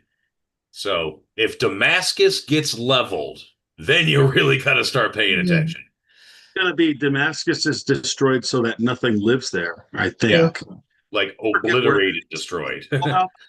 about that one, but I forget where it is. It's probably Isaiah, Jeremiah, or Ezekiel. Yeah. Maybe not Ezekiel. It might be in Ezekiel. I don't know. Point is, though, like all the goings on in the Middle East, I take it all with a grain of salt. If I see freaking Damascus get leveled, okay. Now I'm like, all right, now this is starting to get legit now. Well, maybe you're free if the Euphrates River is drying up. Yeah. Because that's for the rivers. The river's going to dry up, and that's where the kings of the East are going to come. But also the 4 fallen angels that are locked up there that are going to kill like a third of the earth. Pretty brutal. Yeah, it's going to be like, I don't know what these things are going to be like, what power they're going to have, but they're going to have power to kill a lot of people. It's going to be some shit, folks. But because there's this weird theme, like I just got this after reading Revelation a couple times. Every time that there's a judgment put on the people, God gives everyone a chance to repent, and they don't repent. They don't repent, turn to Christ. So they keep on getting judged harder. And it's crazy because when you read the Old Testament, especially going back from Genesis to Deuteronomy, if you disobey his commands or his laws or whatever, you get hammered for it. And Yeah. that's all that over and over and over and over and over again. It's crazy, but it's always crazy. Like right after he says, I'm going to judge you, he's like, I don't want to judge you. Come back to me. You know, like I forget what line it is. It's like, come, let us reason together. Come, let's have a sit down and let us reason together instead of you just rebelling against me and I'm judging you. Which is God's For way your- of saying, look, dumbasses. But the goat humpers have been fighting for, I'm talking thousands and thousands of years, even before there was even religion. The goat humpers have been fighting each other. Well, Well, they yeah. always had some form of religion, dude. It was the oldest form of serpent worship, dude. Well, I'm talking, I mean, there was no religion fucking when the caveman people were around. There was none. Well, even You know? going back as far as like, after the schism of Israel and Judea, I mean, I've talked about them before. The Amalekites, they were like the original aggressive fucking nomads that would just loot and kill and burn for no fucking reason at all. I think they were also tied. I think Amalekites are actually tied to Nephilim bloodlines too. Now that's conjecture, but we do historically know is the fact that they were nomadic and incredibly aggressive. So that type has been in that part of the world forever. The guys that say Amalekite, he's a direct descendant of an Amalekite who was a Nephilim giant. Oh, all right. Well, I don't remember. Like I remember reading about it and hearing about it, but I just don't remember that stuff right now. I'm not saying I Well, don't believe it. It's But just yeah, no, nuts. but yeah, people over there being insane and bloodthirsty, man. That's not news. nothing new. No, that's not news. Nothing fucking new. No. I mean, same way in fucking Europe, too. You know, Europe's always had bloodlust, too, back in the day. Well, on a different level. I mean, if you look at what the Middle Eastern Bedouins would do as opposed to Europeans, the Europeans weren't quite so brutal. And you look at Africa, too. A lot of those nations in Africa, before they was actually nations, right? They all had bloodlust, and tribes did. They was fighting one another. Dude, have you seen recent videos of Africa? That hasn't changed even today. I'm like, Somalia, look, Somalia. Yeah, they'll find someone accused. You know, Nigeria? Fucking set them on fire. Yeah, they do crazy shit over there. Freaking nuts. All I know is even if I could travel, go over, fly again, half those countries I wouldn't even go to. Being American citizen. I'd go to Mozambique for safari because Mozambique is still pretty stable. Pretty stable, decent weather, good hunting. I'd do that. But yeah, Sudan, anything? Fuck no. I mean, look at South Africa now. I mean, yeah, used to be the breadbasket of Africa, them and Rhodesia. Yep. Now Seychelles, I would probably go back there because that's still calm right there. Sure. But it's an island off the coast, like Bahrain, is to Saudi Arabia, right? Yeah. Yeah. I'll tell you one thing, Seychelles is fucking beautiful, man. It is too. Yeah, a lot I heard of it was a over there. place. It is. It is. I was excited when I got to go. When I found out we was going there, I said, hell yeah. I always wanted to see a part of Africa. At least I got to see some of it. Not all, I mean, just one little island, but still. Yeah.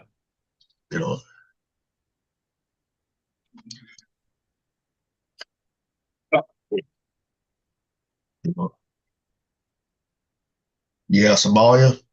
Man, we'd be off the coast. Big motherfuckers, right? Dude, at nighttime, dude, it looked like fucking Hell Week was going on. You remember we'd be on to San Diego, remember Hell Week at Coronado? It sounded like that because we get at nighttime, we get it closer, right? And dude, you can see it blind up the fucking shit. Like, god damn, motherfuckers are fucking going nuts over there.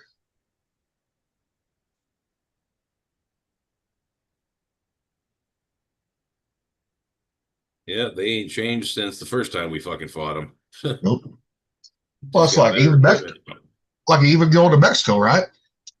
There's places in Mexico I wouldn't even go now. I would not. No, most of it. Even Baja, you gotta be careful of Baja now too. Yeah. Because that was always a good place for fucking expats to fucking retire to, right there. Yeah. Yeah, I wouldn't dick around with Mexico right now. Nope.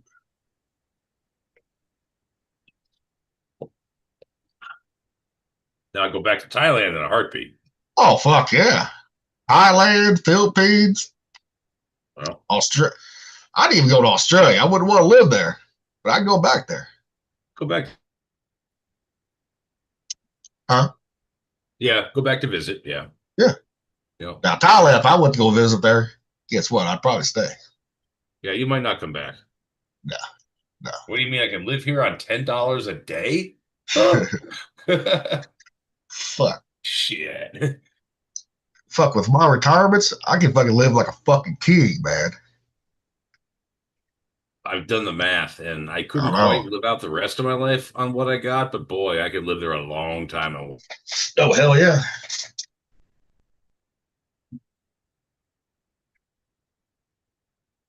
But I probably wouldn't even come back to visit. Put it that way. Well, man, he fell off again. No, he's back. He's back. Yeah, it's having one of those days, man. Mine's working okay right now. Well, yours was working good on fucking. My retirement would take me a very, very long way there. Oh, yeah.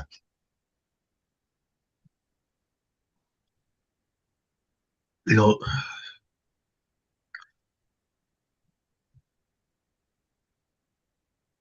I mean, hell, you remember? No, I know Rocky remember Stafford, GSM2. Fuck, they got a fucking nice house in fucking in the Philippines. Him and his wife Do they? does. Oh yeah.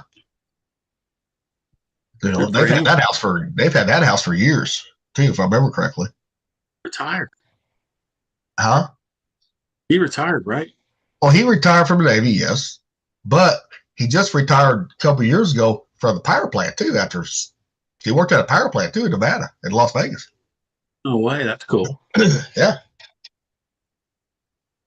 So he said, "Fuck it." He said, his wife's Filipino. You know, they got their own business there in Vegas, or she does, or something. But they go back to PI every now and then too, like a couple times a year now. You know.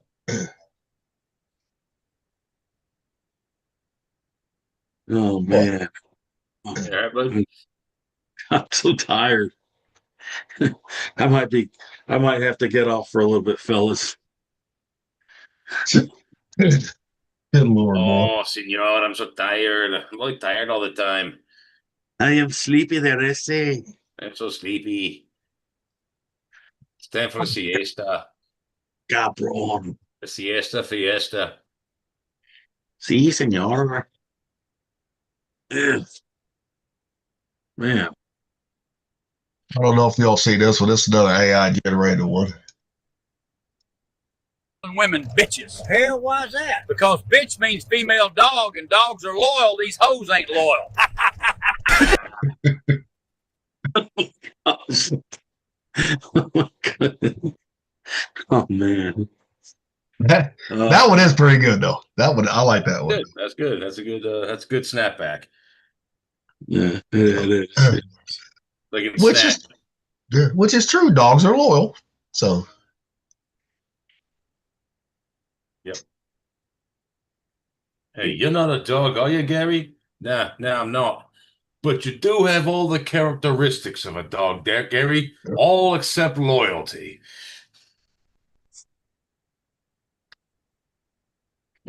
Goodness. What is that from? Snatch. Oh, dude, I haven't seen that movie in forever. yeah, at least you've seen Snatch. I forget when that came out. Like 99? Oh, so we were on the 5 foot out then, yeah. 99 and 2000. Yeah, we were on the fight when that came out. And then while underway, the Icebin would play that movie every now and then. Well, Yeah, I It's a think I gem. saw it on the fight for the first time and then told the wife about it. Yeah. That and Lock, Stock, and Two Smoking Barrels. That was Guy Ritchie's two fucking. Yep. It was like, remember when Scorsese did like Goodfellas and Casino, like almost at the same time with the same actors? Yep. Snatch Oh, yeah. and Lock, Stock, and Two Smoking Barrels was like Guy Ritchie's version of that. Oh yeah. It was good shit, man. I never saw Lock, Stock, or Two Smoking Barrels. Great movie. But Great movie. Snatch. Yep. Kind of a similar premise, only what they were all going after in Lock, Stock, and Two Smoking Barrels was a pair of antique Holland and Holland shotguns that were worth like $500,000. Gee. Yeah, that's where I'd get in trouble, man. That's where I'd get in trouble. If I had fucking money, antique firearms, that'd be the death of me. Well, I'd be the same way. Fucking. If I won the lottery, people would know it. Because I'd be buying up all these fucking antique arms right there. No. Plus, I'd have me a fucking tank, too. That I would have. Fuck yeah, dude. Especially, I want an Abrams tank, right? Because I can work on that motor since it's a turbine. So, normally I would say the maintenance on that would be too much, but yeah, no, you could work on the turbine. Yeah. Yep. Yeah, you could. Yep. You need one hell of a lift to get underneath it, though. Well, I know, but if it does break, guess what? At least I know how to fix a turbine. That's true. That's true. Yeah. Now, the tracks, I can figure it out, but I could use a regular mechanic for that one. Yeah. Well, and you need one hell of a cherry picker and a fucking. Well, that's where you get the heavy equipment operators, mechanics coming in play right there. So, because it's the same system that's on the fucking anything with the track, dozer, fucking backhoe, not backhoe, but fucking excavator. Yeah. That's true. That's true.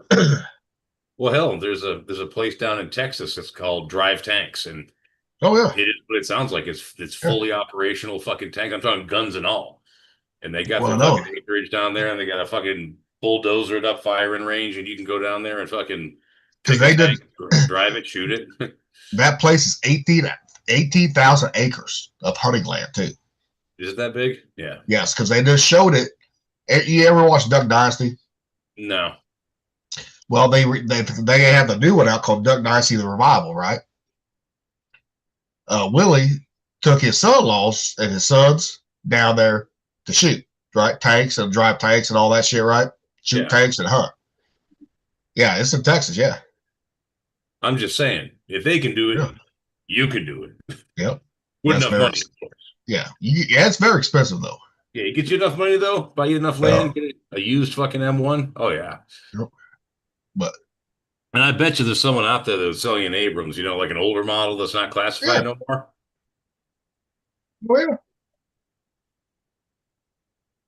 Well, I would, too. Fuck, especially with a fucking $1 billion fucking Powerball. Fuck yeah. Buy me a tank. Hell yes. Tank. Fucking have cannons. Actually have cannons too. Old cannons. Well, yeah. Oh, hell yeah. I thought it was so funny because the ATF doesn't even consider a cannon a firearm because it's black powder. Nope. And you got Joe Biden saying, "Yeah, you can't just go out and buy a cannon." Like, oh yeah, you can. If you got the money, you can, good sir. Yes, you can. If you got the money, you can. You can even buy an F-14 if you got enough money too. That you can do. Yeah, it's not going to have any of the avionics or the cannons or anything, but yeah. Well, you can get those off the black market. You can put them back operational. I'm talking about within the bounds of legality here. I know, But hell, I wonder though. I mean, if you start a company and you get registered as a legitimate mercenary company, yeah, we got a Tomcat for fucking Overwatch. Yeah, got Blackhawk. Got Blackhawk too. Fucking, and also anything belt fed, you can have too. It's not classified as a fucking machine gun if it's belt fed. No, it's just a feed mechanism. Yeah. Yeah, well, they So you don't have to have that special license for automatic weapons on a belt-fed 60. Nope. And then, well, they've got 60s, they've got M1919s, they've got a bunch of belt-fed guns that are semi-auto that are perfectly legal. Yeah. Yeah. As long as they're semi. Yeah, but even if they have the capacity to go fully automatic, right, on them, they're belt-fed, so they don't classify them. You don't have to have that special license to get them. For the belt feed, no. No, I actually have a buddy with a couple of this is crazy. They made a belt-fed upper for AR-15s for a little while. Oh, nice. I need one. And he's got a couple of them. Like, they stopped making them. Like, they're rare. They're rare as hell. They're hard to find, but he's got a couple of them. So, oh damn. Yeah. I like that. I would love to have one of those for my AR-15. That wouldn't it? Well, and I don't see why it would be a problem to have one, because if you think about it, I mean, if it's just semi-auto, a belt feed on an AR-15 actually makes it a worse weapon because it makes it harder to wield. Yep. So the government shouldn't have a problem with you doing it because it makes it less effective as an infantry rifle. Oh, yeah. That's why I got my 90-round drill. So. Yep. Got it. Yeah, mine's a 75. That's what I got. But I'll tell you one thing, it's a bitch to load them motherfuckers. It's a bitch to do it. That's why they don't much use them in combat, because basically they're a one and done sort of thing. You load up your 90 or 75 rounds, you use it, then you drop the bitch, because carrying them on your person's a pain in the ass. Loading them's a pain in the ass. Like, they're a combat wise, a drum is like it's definitely a one use only type thing.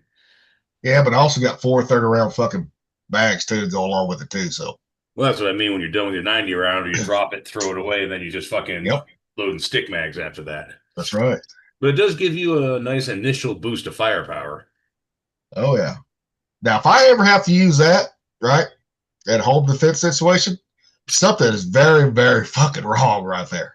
Yeah, yeah. You probably need a couple of other guys, not a bigger magazine.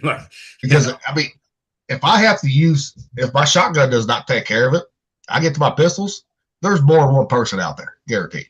Oh yeah, yeah. You know, I mean, I always said because my fucking shotgun holds 8, right?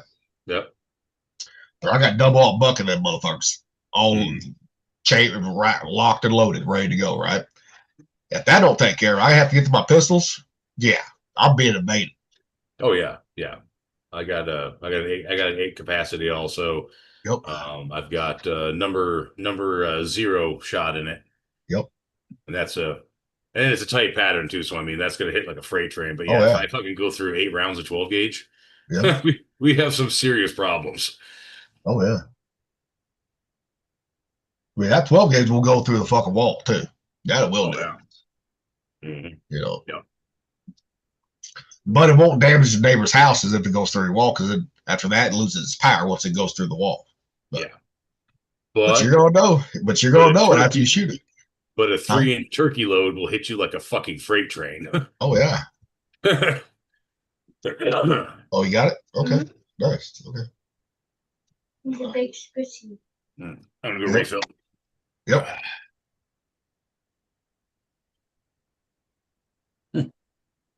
Yeah, I think I've had people say, "Well, you overdo it on home defense." I said, "You can never overdo it on home defense." Right there.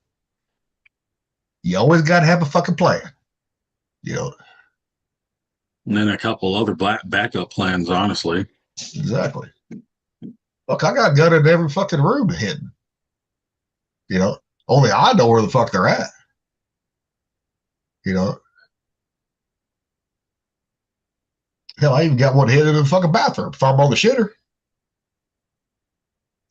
Now, I don't have me a shower gun. That I don't have. But I told Heidi I need a shower gun too. Just like a shower gun. But the thing is, then you risk of fucking that gun up if you don't, with the heat, the moisture, and all that. And that's the only bad thing about the shower gun right there. But I got Zeus for a fucking alarm, right? So if I'm in the shower, I got time to get out of the shower real quick and grab that fucking gun that's in the fucking bathroom if I have to. So, because hell, even before someone rings the doorbell, he's already barking. He already knows someone's outside. So, That's one thing about having a lab. Them motherfuckers can smell you coming half a block away. You know. Mm-hmm.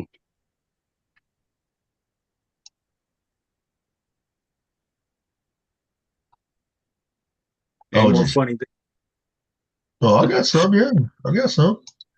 one from that one with Donald Trump and that alien thing was hilarious, though. Oh, that was. Well, you should Oh have my saved that. You should have saved that for the podcast, man. Today. It's so funny. No, it was good though. It was. I was like, I needed something funny to look at, and that was it, dude. Okay. All right. Yeah. All right.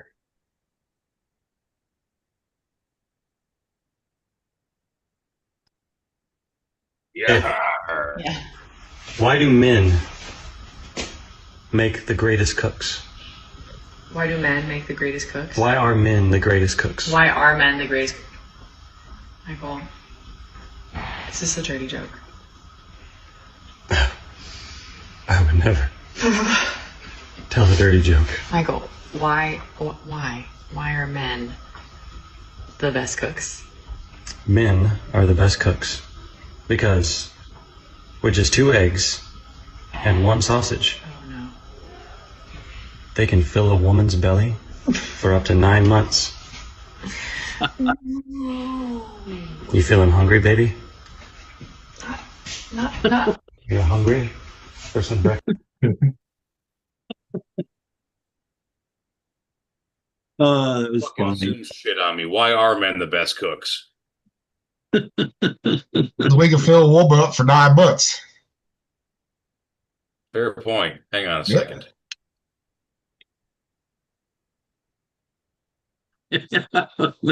Oh man, what is this? What are we going to see right now?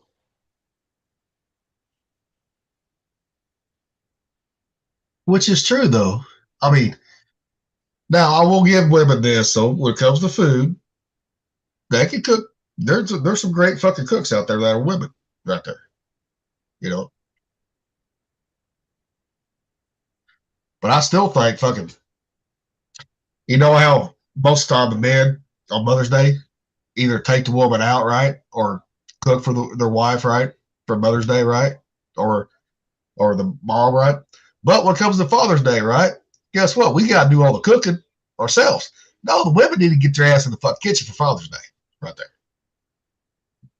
See, I don't believe in pointless celebrations. I don't believe in Father's Day. I don't believe in Mother's Day. I fucking barely even believe in my own birthday. I think people celebrate like way too much shit these days. It's like Oh, yeah. as if anybody's actually all that fucking important. You're not. Well, it's like my birthday. I don't give a shit if I ever celebrate again or not. I don't really give a shit. Yeah, nobody seems to get that memo ever. No. You know, people ask me, what are you going to do for your birthday? I said, nothing. Nothing. My usual. Nothing. Zero. I'm gonna go to work like everybody else does on their birthday. I said, I'm going to drink some fucking beer. I might fire up the smoker or cook something else. I don't know. I said, just depends on what I feel like. I mean, that's just a normal day for you, though. Yeah. You're always cracking a beer and firing up the smoker. That ain't new. That ain't your Well, birthday. That's just not always. Not always, though. I'm just before saying. Before I fired up again, I had to wash that bitch out, so I went out and get a grease fire in that bitch. Yeah, I got to stick my drip pan in a bonfire in my smoker to fucking clean all the gunk off of it. Yep.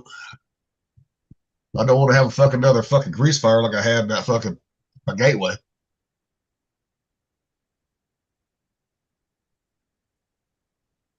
Yeah, my Zoom's been dropping all casts, so I just fucking went into the other room and we were casting some music from the computer to the TV. I think it's taking up some bandwidth, so I cut that out. So hopefully I'll stop dropping out.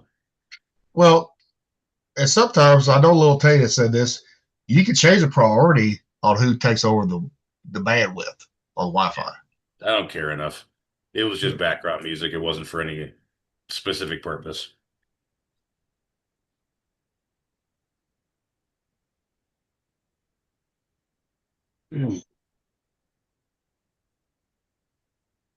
Anyway, children.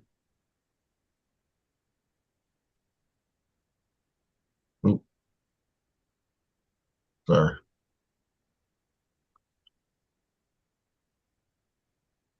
Yeah. But yeah.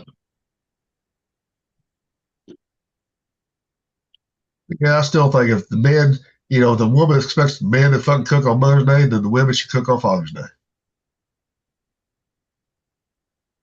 I think men and women should cook together because it's fun.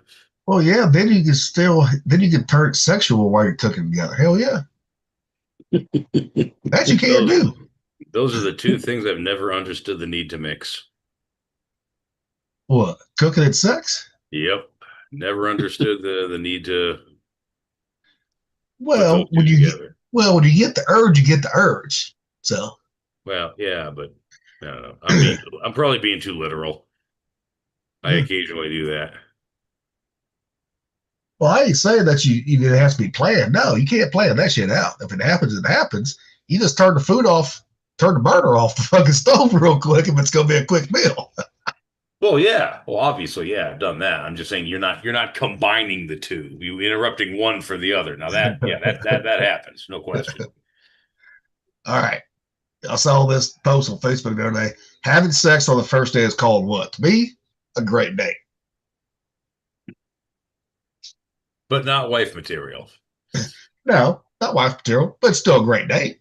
Yeah, I'll go with that.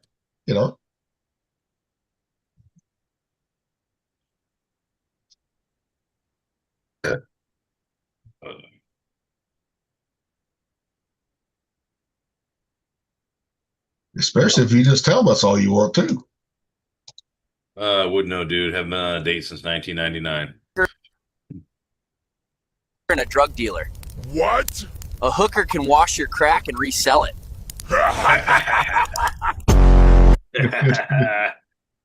Which is true. It is true. Yep. It's like the old joke, what's the difference between a saltine and a lesbian? What? One's a snack cracker, the other one's a crack snacker.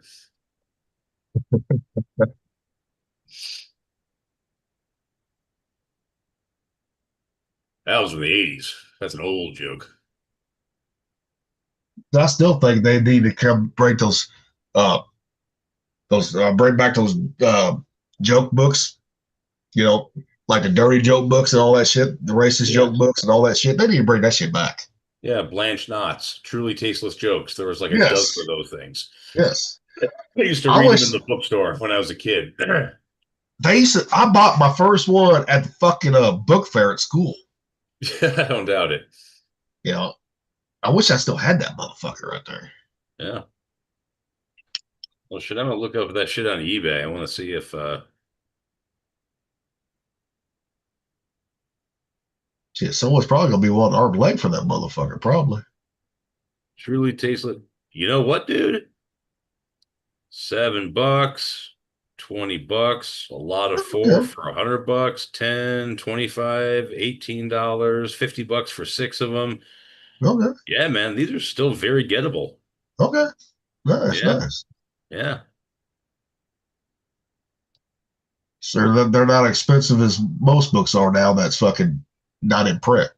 Yeah, I mean, these are little paperbacks. So, I mean, if you look at it as, price for a little paperback, yeah, they're a little expensive, but I mean, not that. I'm here. One right here, dude. Truly Tasteless Jokes 2. $7.16. Shit, I might have to buy some of them. Yeah, you go on eBay, man. Just type in Truly Tasteless Jokes, man. You can get the old fucking dirty joke books, yeah. So last thing I bought off eBay been years ago. 2 Atari 2600s, one with the black and one with the wood grain. One had the black, one with the wood grain, right? Oh yeah, my buddy had that one when I was a kid. And they still fucking work, and they only wanted for both of them with all the games $50. I said, deal. Done. So I still got two Ataris that still work. So okay. And I got the adapter to hook them up to the new TVs too. Cool. But the only thing is, you got to be near the TV because the cord ain't that long. No. That's the only downfall to them. They expect your nose to be right there. Yep. Yeah. And I also got the new Atari, the Sanjay 800 that just came out. Yeah. and then they'll brand new. Fucking now they only got one game out for it. And the fucking game sucks, but it will play the old games too. So Okay. Yeah. I love backward compatible stuff. yeah. I just wish they'd come out with a fucking new Nintendo other than the Switch, right? One that can play the old fucking Nintendo games, the cartridge. You know, Sort of a fucking multi-unit, you know? yes. Nintendo, Super Nintendo, CD, N64, yep. 64. You have like 3 slots in it plus a fucking CD Yep. or a DVD, whatever, so you can play the games. Yeah. Yeah. That'd be tight. Which the DVD style was the Cube, which Yep. that was all right. I just didn't like. I mean, I had a Wii, but I didn't really care for it because the graphics on it kind of sucked. It was like cartoonish in a way. It was. Yeah, we had a Wii. I never played it really. The kids liked it, so Yeah. Yeah, we had a Wii. Now I like the fucking the Kinect and for Xbox, right? The Kinect, because it take your whole body. You can actually, you didn't have to have a controller like the Wii had to have a controller to do everything. Yeah. The Kinect, you did not have to. Yeah, that's true. You know. But they only made it for fucking Xbox, fucking the original Xbox too. The Xbox fucking 360. So, Mhm. and now they don't make them. They don't even make that shit no more, which kind of sucks.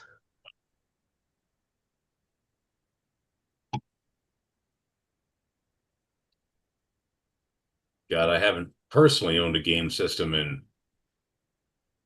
N64.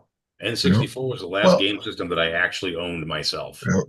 Like the I- kids, you know, they all had Yeah. the Wii and the Xboxes and stuff, but Yeah. me personally, N64 was the last Yeah. one. Well, like, I mean, I had the Cube, I had the Xbox, or not Xbox, but the Wii. Because the last one I had besides them was the PlayStation 3, right? I quit playing games for a long time because when they got away from having you gotta have internet to play certain games, right? Yeah. I didn't have good reliable internet. I had satellite internet, so it was not fast enough. No. You know, for it. You know what? It fucking take up because you didn't have unlimited like you do now on internet usage on the satellite. Yeah. You know, yeah. And I was like, not until I moved here where I got fucking cable internet where I have was unlimited. I'm like, fuck, hell yeah! Finally got an Xbox again. So, you know, Yeah. I think they kind of jumped the shark when they started requiring internet for everything. yeah, yep. I mean, because no, I get it. You know, you can play with your buddies and all that. No, I get that part, right? But if you don't have good internet, the physical copy should work perfectly for that. Yeah, that's what I mean. I mean, even back in the 90s, we had Dwango, which would connect Doom players to play Doom. And this was in the fucking mid 90s. You could do that. Yeah. It was cool, but it wasn't necessary. You could still play the fucking game if you wanted to. What's like now, You know, even if you online got a was an physical, option. like now, if you got a physical copy of the game, right? You still got to have internet to download it. Yeah. I'm like, what the fuck? Yeah, Just no, fucking- you should. Yeah, you should be able to just put the game on some kind of device. I mean, they have thumb drives that are gigabytes upon gigabytes. Like you could put you could make a physical game. A little card about that big would have a terabyte at least worth of shit on it. Yeah. You could make a physical game that would be no bigger.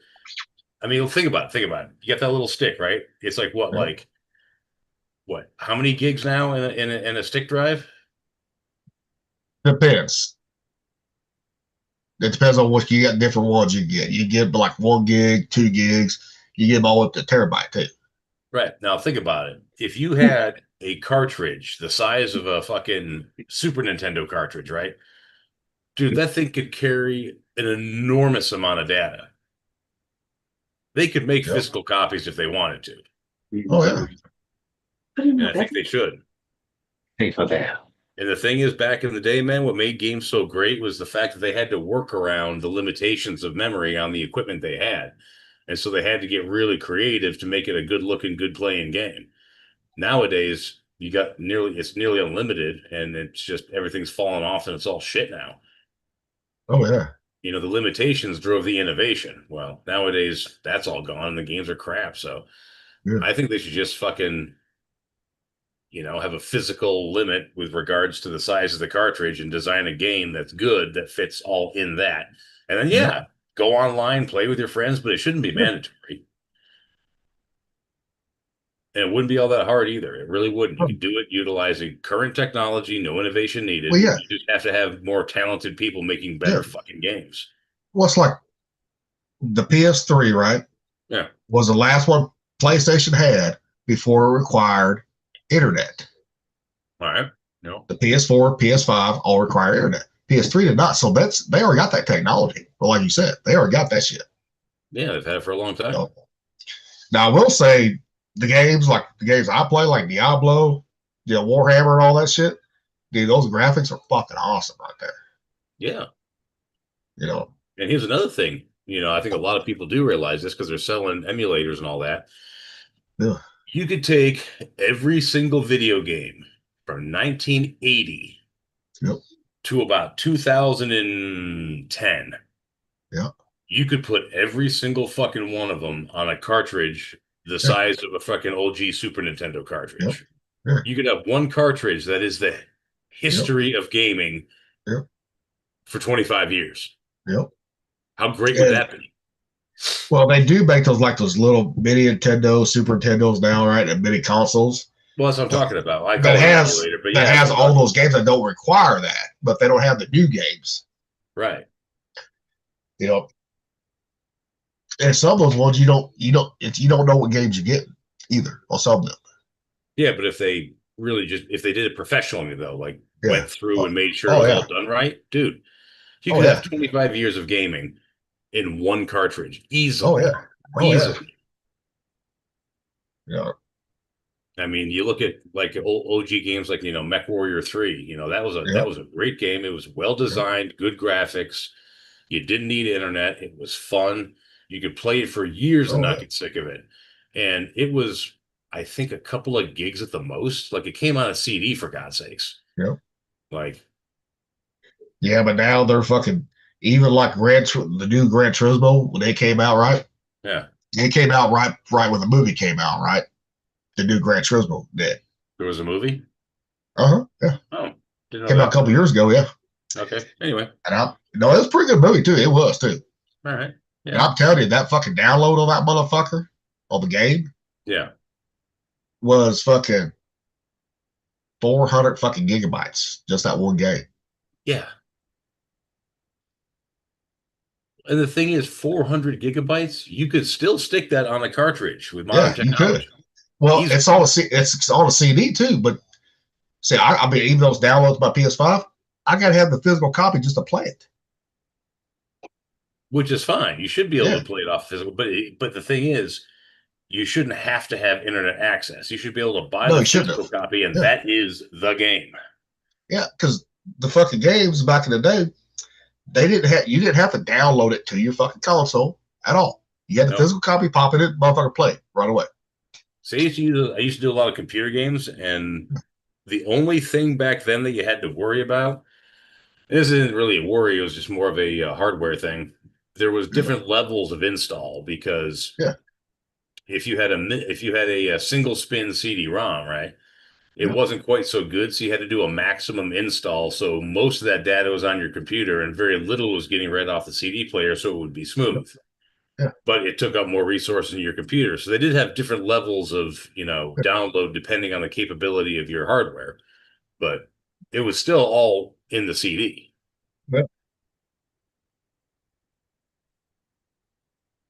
Yeah, but now we're in a digital age, so we ain't getting out of that one. They ain't gonna take that away.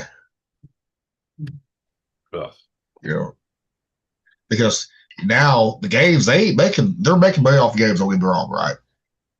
But where they make their money at now is buying all that add-on bullshit, like the battle pass bullshit, right? For games. All the loot boxes and skins, and different shit, yeah. That's where they're making their money off those fucking games. I mean, really making their money right there. Which I don't have a problem with if it changes the appearance or does some crazy shit like that. But I have a problem when they making games where it's pay to play.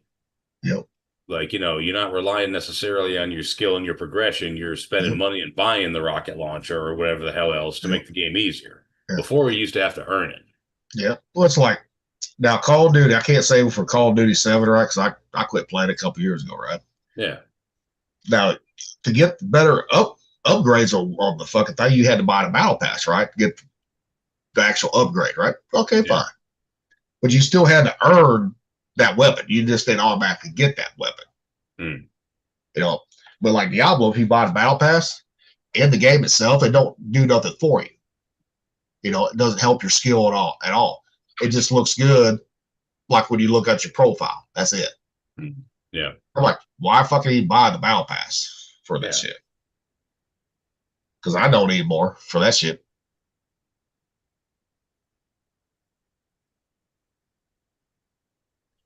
Yeah, I don't get it, dude. I don't get it.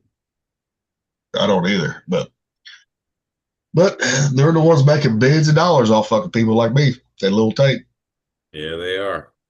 You know, but it's like I would love to get Mech Warrior 5, but at the same time, it's like I don't want to do all that shit we were just talking about. I don't want that. Well, it's like I'm gonna stick with PS5. I ain't gonna get the new Xbox that's coming out a couple of years in 2027, right? Actually, next year. It's gonna be like what, $1,200, $1,500? It's supposed to be. That's what they're saying. It might be higher than that because I know what they're trying to do. They're trying to fucking bridge that world between PC and console, right? Yes, they've been trying that for a long time. Because right now, I can tell you right now, even if you play Call of Duty on your Diablo, right? Mm-hmm. The PC players have a fucking edge over the console players. They do. Well, I've always been a fucking PC player just because PC always had better games. But I'm saying, you know, your movements on those games, right, react a lot faster because your computer power is a lot more. Oh, yeah, way more. You know, and that's the only downfall that they're trying to bridge, which I don't think they're ever going to bridge that with the console. Well, no, because you have more space in a regular computer. Whatever they miniaturize for a fucking console, you'll have more. You'll have room for more of it in a desktop. It's just the way it's always going to be. Because you can build on the keyboard, you know this. Now they can set the keyboard up. One fucking button does everything for you right now on certain games. Yeah, it's endlessly customizable. Yeah. Some hacker writes a couple of fucking macros and boom, boom, boom, you've got freaking instant control. Yep. You know, that's why I quit playing Call of Duty because all those you can tell the difference on their speed, how they're moving, versus console. You could. You could pick out the PC players instantly right there. You know, because they can bring up the weapons a lot quicker. And I even got the professional fucking controllers. You know, where it's like where you just barely hit that mouse right now. I'm talking about barely hit it like a hair trigger, right? Yeah. Was supposed to mimic the fucking gaming mouse, right? Yeah. And it helps out, but it doesn't really bridge that part. Right. It just ain't the same. Yeah. Yep. Well, I mean, a PC is always going to be a more capable machine. There's just no way around it. You know. I'll try playing games on PC. I can't do that on the keyboard no more. I cannot. Well, I mean, it's like a V8 versus a 4-cylinder. Yep. You know, you could say, yeah, my 4-cylinder is fucking high compression turbocharged and it makes, 500 horsepower as opposed to your V8's 400 horsepower. Oh. Okay.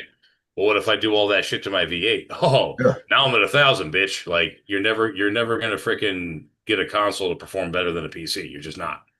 Speaking of this, I wish I would have saved that article. I saw this article, fucking a 4-cylinder Camaro just set the world record at quarter mile. But I guaranteed they had that bitch turbocharged or supercharged, guaranteed to do that. Oh, turbo. Yeah, turbo. Guaranteed they did. I was like, wow, that's okay. But the thing is that 4-cylinder, the block itself, right? Yeah. Is it going to hold up to all that fucking boost like a V8 would? Long term? No. Because even the V8's long term can't hold up right there. Yeah. But I mean, if you take all that gear and you stick it on a V8. Yeah. Oh, yeah. Yeah. You know, that's why I'm like, people supercharging the fucking V6s. Okay, V6, you can get away with it a little bit more than a 4-cylinder, right? Yeah. But even then, it doesn't sound right when you do it, to me. Dude, there isn't a V6 in the world that sounds right. But nothing beats that V8 fucking Thunder. That's what I mean. I mean, you even take those fucking like Indy cars, the Formula One cars, right? The cars got like Le Mans, right? Mm-hmm. They sound like a fucking weed eater sometimes. They do. You know, and that's why when they brought back the NASCAR Le Mans a couple years ago, right? And they're going back again this year too. NASCAR is. Everybody loved that sound of them coming down the fucking stretch. They loved it. No, nothing sounds like a V8, dude. Because those V12s, I mean, they're quick. Don't get me wrong, right? Oh, damn, yeah. They don't sound right. It's like, I mean, granted, I'd drive one at heartbeat. Sure, of course. And V10s don't sound bad either. With the right exhaust. With the right exhaust on. Yep. Matter of fact, I would say some of the sickest sounding F1 cars were around the early 2000s, and they were all running V10s. Those things sound wicked. It's like when Dodge made the V10. You had the right fucking exhaust on it. Motherfucker sounded good. Oh yeah. Yeah. Especially in the fucking Viper, man. Had a little bit of that European growl, had a little bit of that American muscle, like it was nice combination. Yep. I wish I would say this one. Like the worst cars to drive, right? The most dangerous cars to drive. The Viper was like number one, right? Oh yeah. Because that thing's trying to kill you in every way possible. Because there's no ABS, none of that bullshit, driver assist bullshit, none of it. It's just pure driving fucking skill right there. Which the way it should be too on those cars. Yeah. Then have the Shelby, 427, the one he made, right? His little fucking British fucking car. Well, the Dodge Viper was an attempt to kind of recreate that AC Cobra experience. Yep. They had the Cobra on there and all that. Boy, I'm like, yeah, Cobra is a fucking nasty 427 in that little bitty car. Yeah. That's a nasty fucking machine right there. And that and the Viper would both burn your leg if you got out of the car wrong because of them side pipes. Oh, yeah. Oh, yeah. I always wanted the Viper, man. I did. That car was trying to hurt you. When the Viper came out, I'm like, damn, that was my dream car. When it came out, I was like, fuck yeah, I want that car. I've driven a Viper GTS, dude. They are pretty sick. I mean, small nowadays to buy one, fuck, you better have a lot of money to buy that motherfucker. Yeah, even an older one, they're not cheap. Yeah. And they had the original fucking, another was a GT40, right? The 67 GT40. Yeah. Before they redesigned it, they said, yeah, motherfuckers were trying to take off on you. The front end gets so light, trying to take off on you. But I always wanted the GT40 too. Well, I think the Ford GT was $250,000 when it first came out. Because the GT40, that was the race version. The Ford GT was the one that regular folk could buy. And that was $250,000, like right out of the gate. Yeah. Oh, I know. Fucking sweet ass car, but boy. But the race car, the GT40 that fucking Shelby built, I'd hate to see how much it cost him to build that motherfucker.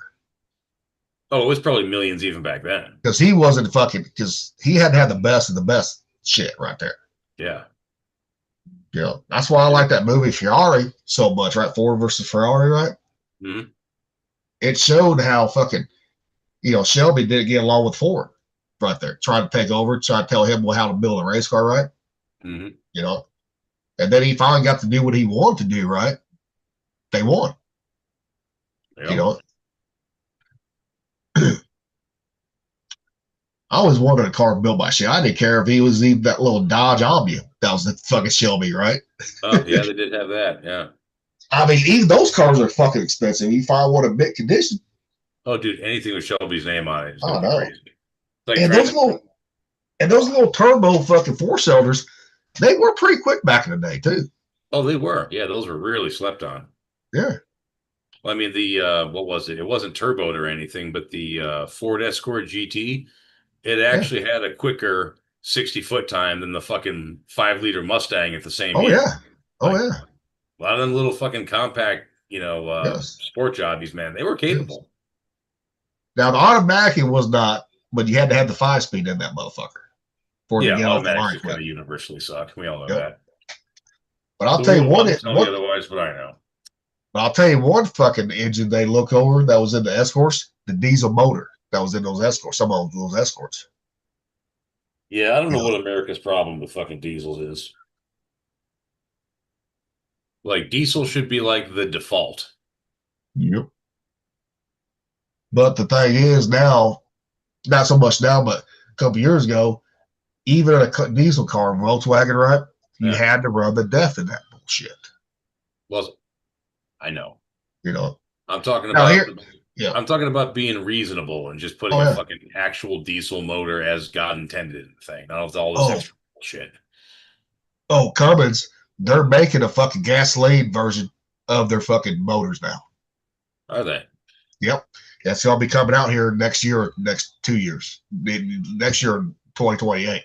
A Cummins gas motor. Yep.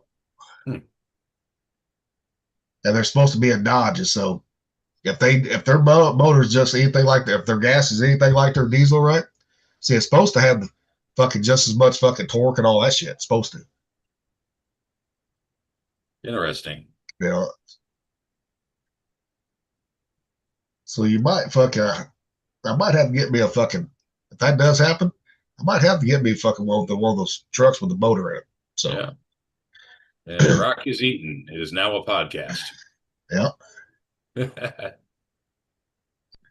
And I always said if I was gonna order a diesel truck, right? Yeah.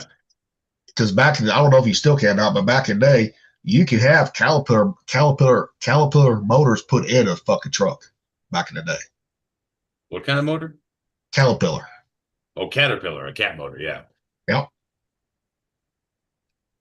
You know, but that was a special order that would cost you an arm and leg too. Still. But those cat motors, those motherfuckers last forever as long as you take care of them. You know. Yeah, they kind of need to fuck off with all the emission shit on these vehicles and just let them build vehicles that work and last forever. Oh, yeah. But diesel price should never be fucking higher than gasoline price. Should never be. No. Because it's less fucking refined than the gasoline is. Oh, yeah. Yeah, it's fucking gasoline byproduct. Yeah. I mean, it's a dirty fucking fuel. Yeah, it is. Yep. That's why you got to go 25-1 to burn it all, completely, or at least as completely as you can. Well, that also uses. But it's got a super high energy density, though. Yep. But you also see all these dumb motherfuckers now trying to roll coal with these diesels, right? They don't realize they're doing damage to the motor every time they do that. Yeah, it's supposed to. Well, that's running inefficiently. Yeah. Yeah. Because you're not getting that complete burn. Yeah, you're coking up your entire fucking system. Yep. Yeah, it's really fucking dumb. Yeah. Yeah, it may look cool and all that, but nope. And all these motherfuckers now tuning up their diesels, right? You get 1,000 horsepower, 2,000 horsepower. They don't realize it's taking away longevity when they do that. Well, yeah, you're up in the boost, you're up in the compression, you're fucking creating a disproportionate amount of wear on the mechanical components, the connecting rods, the bearings, the fucking head gaskets. Like, you're just trying to get the motor to fucking eat itself. And you don't need that kind of power. No. You don't need that kind of power. Because even stock, they're built to pull certain weights, stock. Yeah. You got to worry about the transmission and the drive shaft and the rear end gears. Like, you got to think of everything when you up power like that. Oh, yeah. You know, you can't just fucking up power and call it a new machine. No, it don't work like that. There was one guy who worked at the power plant when he started. See, he had an old fucking like a 90 fucking Chevrolet. Yeah. But his dad was a diesel mechanic, right? So he was too. Yeah. Well, he swapped the Cummins out for his, and he only had 500 horsepower, and he just tuned it up a little bit, right? Yeah. But he said, I would never tune it up if I didn't know how to work on them right there. Right. And have all the tools at home to work on them, to work, fix it myself. He said, if you take that to my dad's shop, he said, injector's fucking $3,000 all day long for a set. Oh, yeah. All day. Oh, yeah. Hell, I just got the injectors replaced on my fucking 3.5 liter Ford, and it was $1,200. Yeah. Well, hell, there's a guy, I forgot his name. God, I can remember his face clear as day. He was one of the other FCs on the boat. He had a Camaro, 80s Camaro. He dropped a 454 into it. What, Archer, was it?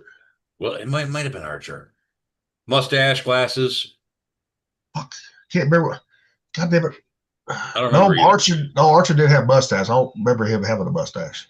Point being, though, dude had a 454 in his fucking Camaro. Yeah. And he gave me a ride somewhere one time, and he told me about it. I'm like, I go, want to get into it a little bit? I go, I want to feel that torque, man. He's like, I can't really get into it because it's a progressive build. You know, I got the motor and the training, they're good, but like the rear end is still from the 305. Oh, yeah. And he says, I guess so, you know, I haven't replaced it yet. I'm gonna, but right now I got to be careful getting into it because I'm going to punch out that rear end if I fucking hit the throttle too hard. Well, even if you had a fucking IROC with the 350, not the 305, that rear end wouldn't hold up to that anyways. No, that's, yeah. I mean, the thing is, though, he, like you were saying, he knew that and knew, Oh, yeah. you know, I ain't ready to fucking dump that throttle yet because the gears ain't up to par. But a lot of these guys that tune up to 1,000 horse, they think those fucking gears are going to hold. Man, they're not. No. And even just not. Even all the Camaros, right? That's because that had that 700 R4 transmission if it was an automatic, right? Yes, they did. Well, you got to fucking beat them motherfuckers up to hold any type of horsepower. Yep. You know, 700 R4 was a good training, but yeah, you had to build the shit out of it to get it to. Even if you went 100 fucking horsepower over stock, right? You had to beef it up. You had to, because it would eat itself. Yep. And I had a buddy back in Syracuse. He had a GTA Trans Am, and he was running a 200 shot of nitrous out of a 385 with high compression. I mean, this thing was pulling, you know, high 10s, low 11s in the quarter mile. And he had a 700 R4 in his, and it was built to hell. So, I mean, a 700 R4, you can build it to handle big power. But stock, no. No way.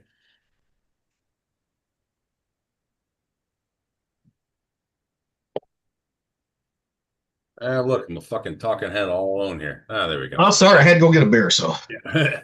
But yeah, no, you can build a 700 R4 to handle crazy power, but it does need to be built though. Yep. Now, I talked to a guy in Kansas City. That's all he does is transmission, right? He said, yeah. He said 700 R4. He said the highest horsepower I can build one for is 2,000 horsepower. Over that, he said they will destroy themselves every time. He said, I've tried. Yeah. Well, at that point, you need like a Lenco or something. Yeah. Strictly fucking race oriented. Yeah. You need something crazy. Yeah. And he goes like Tremec, you know, makes transmissions that'll handle it. Yep. And that Mustang that I was fucking building, I had that 302. It died at 500 horsepower. That died on. That was just the engine, not the car. You know, I don't know. I never had the car. You know, when everything was going. Yeah. What the real wheel, what the back horsepower was at the rear wheels, right? Never did that one. Right. But I had Tremec fucking for that one. Yeah. Tremec T5 will handle 500 horse. Yep. Yeah. And that if you get now, did those Mustangs come with a 9-inch or what did they come with? That one did because it was a GT, and it was fucking an actual 4-speed car, 5-speed car, actual car. Okay. So it already had everything. The only thing I had to change on suspension, the springs on the back, right? Yeah. I airbagged them. That's what I did. Okay. You know, because I was fitting fucking 295s underneath that motherfucker. So I had to have the wheels. So you have to drop the ass a little bit so it wouldn't hop on you? No, that's where the airbags came up. Oh, okay. Well, you're trying to clear a lot of tire without having to tub the thing out. Yep. And I also had to have spacers on the fucking axle for it. Oh, bring them out a little bit? Yeah, just a little bit, not much. You know, and the reason I knew I could do that, because a guy at work, he had done it to the same year Mustang, but he turned a 351 into a 427. Nice. I'll tell you one thing, that motor would fucking scare the fuck out of you. I mean, he scared me, and I love speed, right? He had me I was fucking gripping the fucking cage. Well, a stroker with a fucking that's a big time. I mean, you're gonna bore it out too, but I mean that's mostly stroke, man. That's a lot of torque. Yeah, he had that at the rear wheels 800 at the wheels. Yeah, that can be done. And it was all naturally aspirated, no fucking power add-ons, no nothing. So I bet you he was running about 12-to-1 compression though. Yep. You had to have been running But- super high and compression. he had to run 110 octane in that motherfucker thing, race fuel. Yeah, with compression. Well, he was probably 12.5 to 1 then if all he could run Oh, was yeah. high octane. Yeah. Yep. I mean, you can achieve a lot with compression if you get really super high compression with a cam that'll actually let that motor breathe right. Yep. Yeah, you can make that kind of power. Yep. Yeah, so I knew I could make. So I knew I could fit those tires. So he had the same tires, right, on his. I was like, okay. I set my car up the same way he did his on his suspension, same way. Mm-hmm. You know, it's nothing. He gave me all the fucking parts to build the motor too. See, that's a beautiful thing, man. When you're building a car that somebody else has already built, and they can just hand you a parts list and go, "Here you go." Yeah, I bought he had the 302, right, which came out of a fucking Explorer, right? Okay, nothing wrong with that. That's a good start point, right? Yeah. But he had all the heads, everything for it. Yep. I got that motherfucker for $100. Serious? Yeah. Wow. Yeah. And I was like, oh hell yeah! He even sold me the 5-speed for it. You know, I that one he only charged me $500 for it. I was like, okay, fine. Okay, Yeah, hell yeah. That's cheap. You know, and I only bought that car for $700. All right. Because you had something quick for cheap. And the paint had already been good, even though it was yellow, right? Paint was good. The interior was good. I mean, you had to change the seats, right? But other than that, carpet was good, everything. The reason they sold it for that cheap, they couldn't get into it because they shaved the door handles and they lost the popper to it. The fucking key pot for the popper, open the doors up. But I was able to get through the hatch, back through the hatch and get it open right. So I changed all that, put the regular fucking everything back in for the fucking doors to open and all that shit. You know, but I wish I would never, if I didn't have to be on short-term disability and I didn't, because all my savings went to that car before I got sick, you know, before I knew. And if I didn't have this fucking vertigo ever get put on disability, I would still have that car to this day. You know, the one thing I did not do, I didn't do the machine work on the block. I sent that to a guy, do the machine work. You can't do I had him do all the rotating assembly on it and everything, put the pistons in for me. So the only thing I had to do was bolt everything to it, right? That's it. You know, because when it comes to machine work, I was not fucking around with that. I was not going to. Well, you don't have the equipment for that. No. And I'm not a machinist, but and that guy, he only charged me fucking $1,500 for all that right there. No shit. Yeah. He goes, when you get the motor put back together, everything what's ready to be run, he said, bring it back. He said, I'll dyno for you. See what I'm making. Huh? It's stuck under my head. Okay. Not why he was buying. Oh, that's why he's wanted? Okay. Stuck under my bed. Okay. But that fucking so much love to run at fucking, you know, just at 10,000 RPM. That's where the sweet spot was for most horsepower for that son of a bitch. All right. So that fucking rotating assembly was, and all the pistons were balanced too. Yep. It has to be to run that high. Yeah. And the guy I sent it to Columbia dropped off at. So he built fucking drag motors for pros all the time. You know. So this fella knew his shit, in other words. Yeah. Yeah, now the motherfucker's no longer alive, so now they ain't got nobody at Columbia like that no more. Oh, fuck. Yeah, I'm afraid that art will die one day. I hope it does. Now everybody, instead of building motors, all they're doing is fucking turbo them or supercharging them. You know? Yeah. Well, the technology's gotten good enough to where you can make, you know, just gobs of power out of a turbo. And the thing is, you got to know how to tune the motherfuckers right. That's the thing. Yep. You got to have the software and all that shit.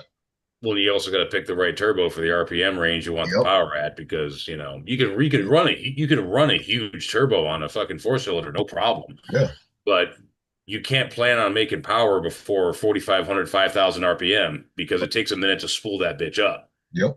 Like it all depends on like where is like these people running you know, what do they call them? The guys in the Supras running 2 JZs and they're running 2,000 horsepower.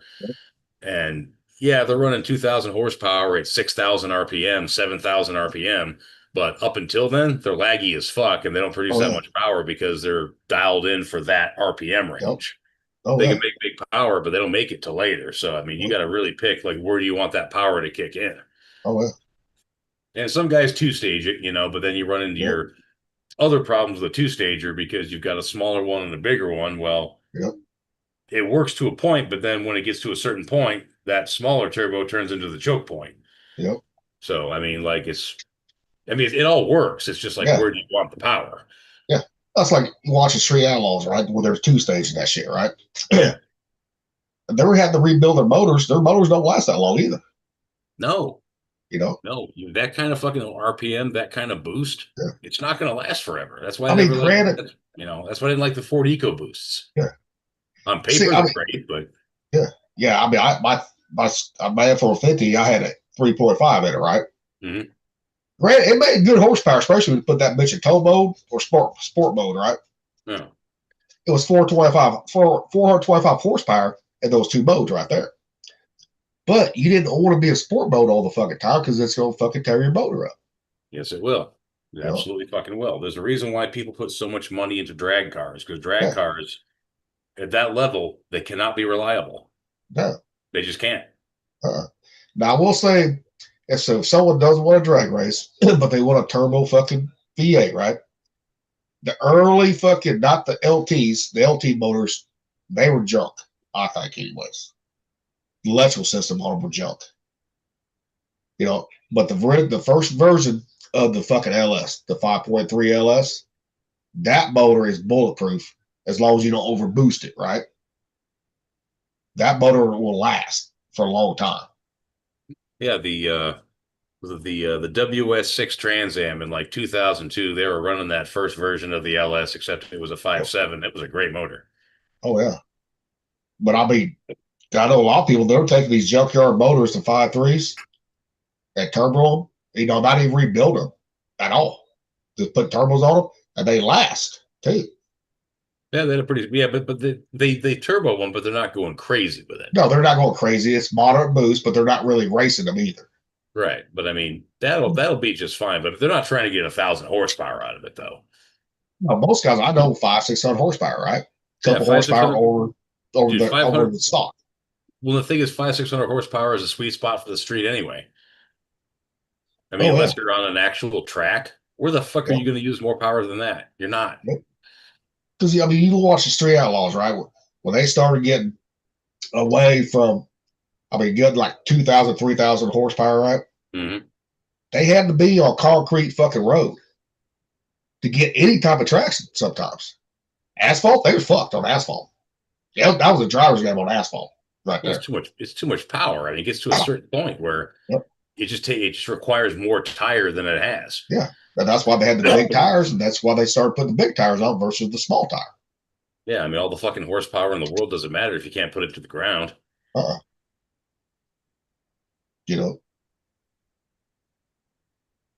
even if I had a fucking, third gen like I had on the 5, right, Camaro, I would just put a 5.3 in that motherfucker. Fuck going fucking carburetor. Just put a 5.3 in that bitch. Call it a day.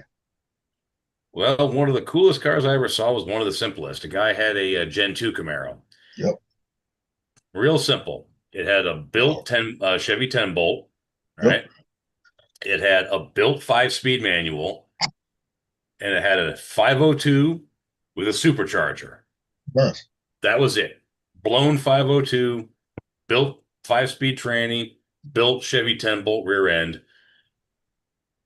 That's all you need. Yep. I mean, really, what are you going to do with more than that? Sure. Even a 502, a lot of people like using it for a drag racer, right? Yeah. But they're not the quickest to rev up, too. They're not. Well, no, they're not supposed to. They're supposed to be torque boosters. Yeah. Yeah, they ain't supposed to rev. I mean, they can rev, but yeah, they ain't built. No. Now, there's the quickest ones I've seen rev up the quickest on big blocks, the 396 and 427s. Yeah, those will rev up quicker.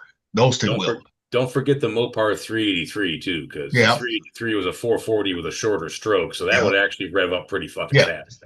And also, too, the 402 Chevrolet that came in the first generation Novas, right? The box cars. Yeah. And also the 400s. People sleep on the 400s, too. Oh, You dude, know, 400s are brutal. Yeah. Yeah, my mother-in-law's husband, he sold it, but he was a drag racer and he was running a 66, I want to say, Fairlane with a fucking Ford 400. Yeah. And it was a mean little fucking car. Oh, yeah. I know my dad, when my dad drag raced all the time, he said, the only guy that really gave me a run for my money, this guy, he was a mechanic, right? He built his own shit, right? Dad was just stock. He had that 427, 435 horse in his, right? Yep. And he was just stock. He said the guy that built his 327 and another Camaro, he said that motherfucker gave me a run for my money every time. Dad goes, I could beat him, but it was fucking very close. You know. Well, 327, dude, you can Yeah. do a lot with that. That's why, like, the 5.3, even though it's not a true 327, it's 325 right there. But that's on the same basis. You can do that's an open platform right there. Well, you can do so much with those Mopar, motherfuckers. like the Mopar 5.2, it's a 318. Same kind of deal, Yep. you know, same Yeah. class of motor. You can do goddamn near anything to it. And a lot of people forget the Ford made a 342 that was in that same class too. Right Did there. they? I thought only Mopar made a 340. Yeah, Ford did too. Or 342, sorry, 342. Okay, all right. But it's in that same category right there. That was there was a real sweet spot there, you know, that low to mid displacement V8, you know, it was enough displacement to give good power, but also not so big that you couldn't build it to really rev. Like the Chevy 302 would go up to 7,500 stock. Yep, stock it would, yeah. I mean, that's like, and that wasn't even custom built. That was just stock. Well, to get that 342, that's a stroker motor from the 302. You got to stroke it out to get that. Yeah. Okay. Oh yeah, right. Because if you punch it out 30 over and stroke it, it's a 347. 347. Sorry, yes. Yeah. No, okay. Yeah, I know that motor. Yeah. It's a punched out and stroke 302. Yeah. Yep. But people sleep on them all the fucking time, right there. Well, they shouldn't because they're fucking nasty. I know. It was like a lot of people sleep on the 427 Ford, right? Even Dad said, he said the problem when they first came out on the Fords, they had a hard time keeping them together at a drag race over and over reliability. You know, they throw a rod almost every time. Dad goes, but when it held together, Dad goes, nothing could hold a candle on that motherfucker on drag strip. Even fucking Hemis couldn't keep up with that motherfucker. You know? Yeah, I heard the big problem from the stock was the fact that the motor was choked. You know, it didn't have enough exhaust manifold. It couldn't breathe right. But once you replace the exhaust manifold and put a slightly bigger carb in it, and it could breathe right. Yeah, they were fucking demons. Oh yeah, and that's like Hemi when the 426 Hemi, right?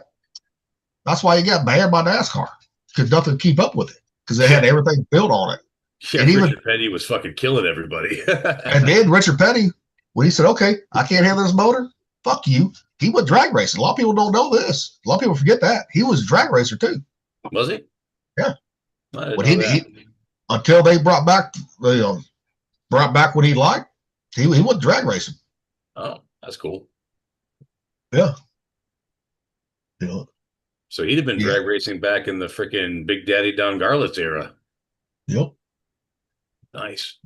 But I still want that fucking Superbird, man. I still want one of them motherfuckers. Well, fuck, who doesn't, man? Come on. I mean, you put that 426 Hemi in there, right? But what made that car fast was the building of that car, the aerodynamics, the fucking big tall wing, everything. Yeah, I saw a list one time of it was like the top 20 fastest muscle cars. They did it by quarter mile, right? Number one was AC Cobra. Yeah. Number two was that Superbird, but there's a little asterisk. They said the Superbird would have been the fastest if it had been geared for the quarter mile, but it wasn't. It was geared for top speed. Yeah, it was geared for the fucking NASCAR. Yeah, so I mean, back then, dude, you weren't going to find anything on the road that was faster. Might take them a second to get to that 200 miles an hour, but it would fucking get there. Oh, yeah. But that's where like the Camaro, especially the Yankos and all that, Mm-hmm.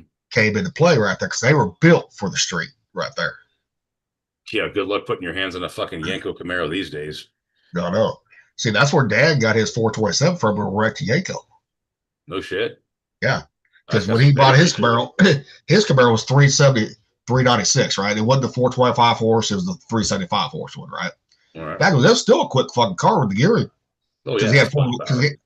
his 6.9 already came with 411 gears in it. No.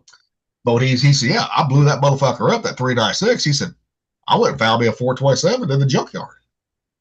Well, it's the same fucking block. It's the same fucking motor. Just the 427's got a bit more stroke to it. Yeah. And Dad goes, that motherfucker was a killer on the street too. You know? Yeah.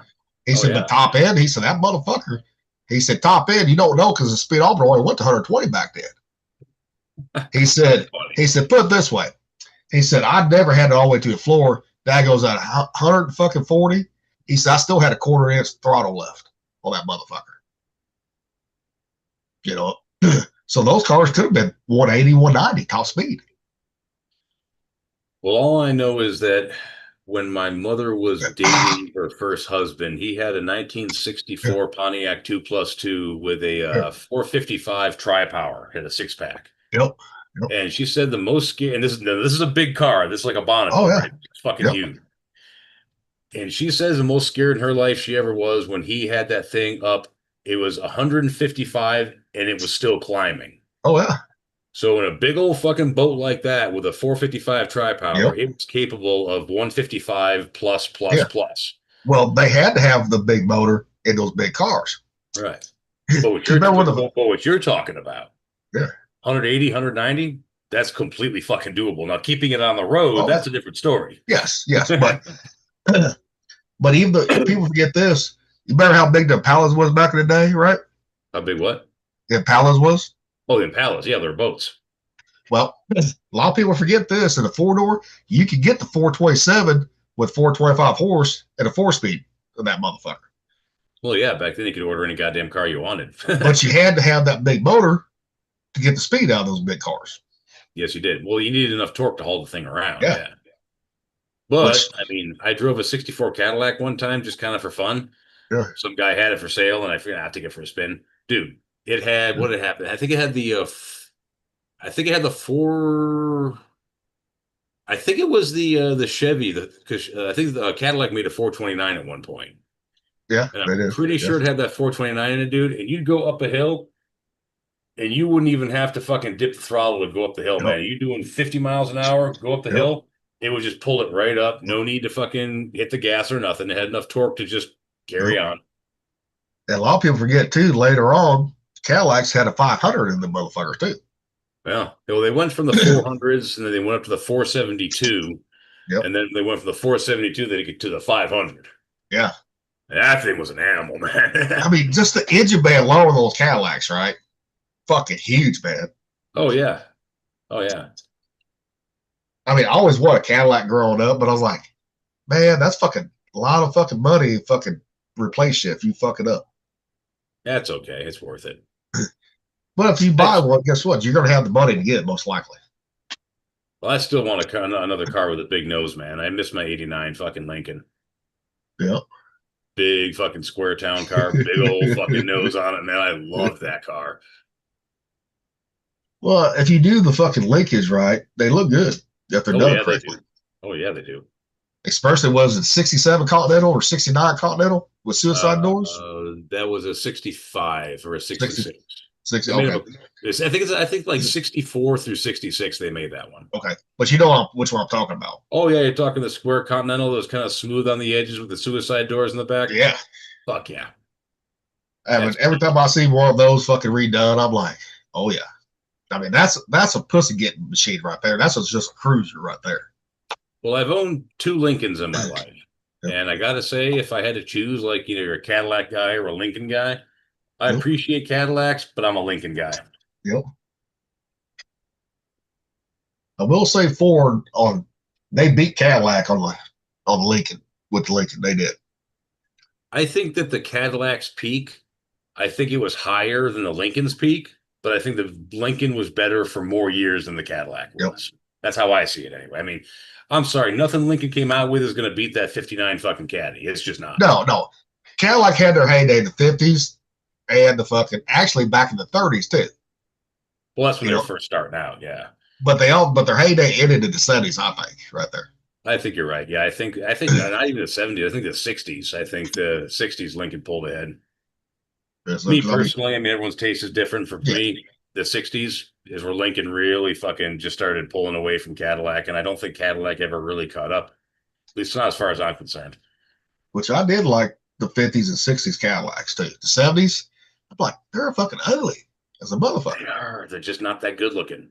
In the 80s, they got smaller, right? Okay. But I was like, but they didn't redo anything really, just made it smaller. Whereas you can get yourself a 1974 freaking Lincoln Continental Mark V, I want to say. No, Mark III. 2 doors, had that beautiful back slope, had that opera window, that oval window in it, big long nose. It was just proportionally perfect. Like there wasn't a Caddy made within 5 years of that thing that looked anywhere near that good. But all the gangsters, right? Guess what they had to have? Caddies.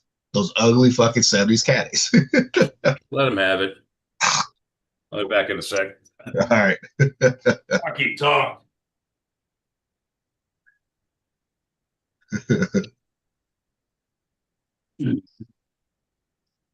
So what would you eat, Rocky?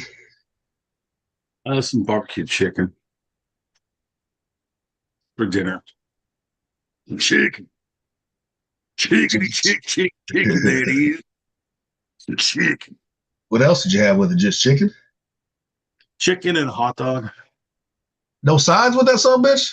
No slaw or anything? No. Damn. You gotta have a little slaw with the baked beans or something if you like baked beans. Not cool. Much. Have you ever tried a vinegar-based slaw? Honestly, I don't know.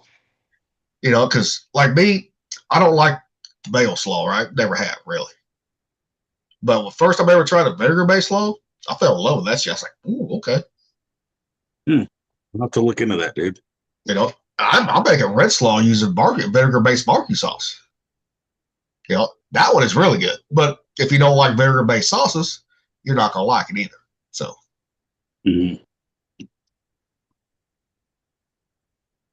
Which I like putting them on like pulled pork chicken sandwiches, make some slaw, put the, you know, like pulled pork, you know how people put slaw on pulled pork, right?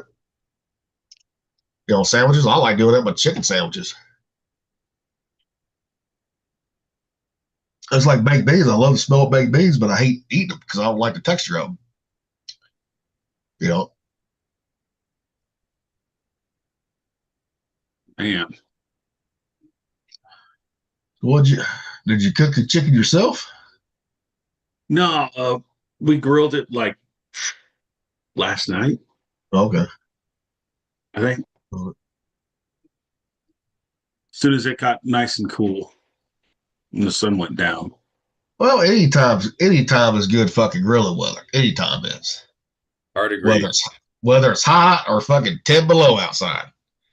You know, you just got to dress accordingly. That's why I look at it. I've had people give me shit, especially around here. My neighbors see me fucking grill. They're like, it's -5 degrees outside. I said, why do you think I got my fucking duck hunting coveralls on? Well, you know, why do you think I got my... The way I see it is, does your grill have a cover or a lid? Yes. Then it was meant to fucking grill in shitty weather with, now wasn't it? Yeah. Now, if you don't have a cover over where you're grilling, right? Guess what? Yeah, I mean, I'm talking like a back porch or something like that. Yeah. If it's downpouring, it's gonna take a lot longer to get that motherfucker up to temp. Yeah, it ain't fun, but you can do it.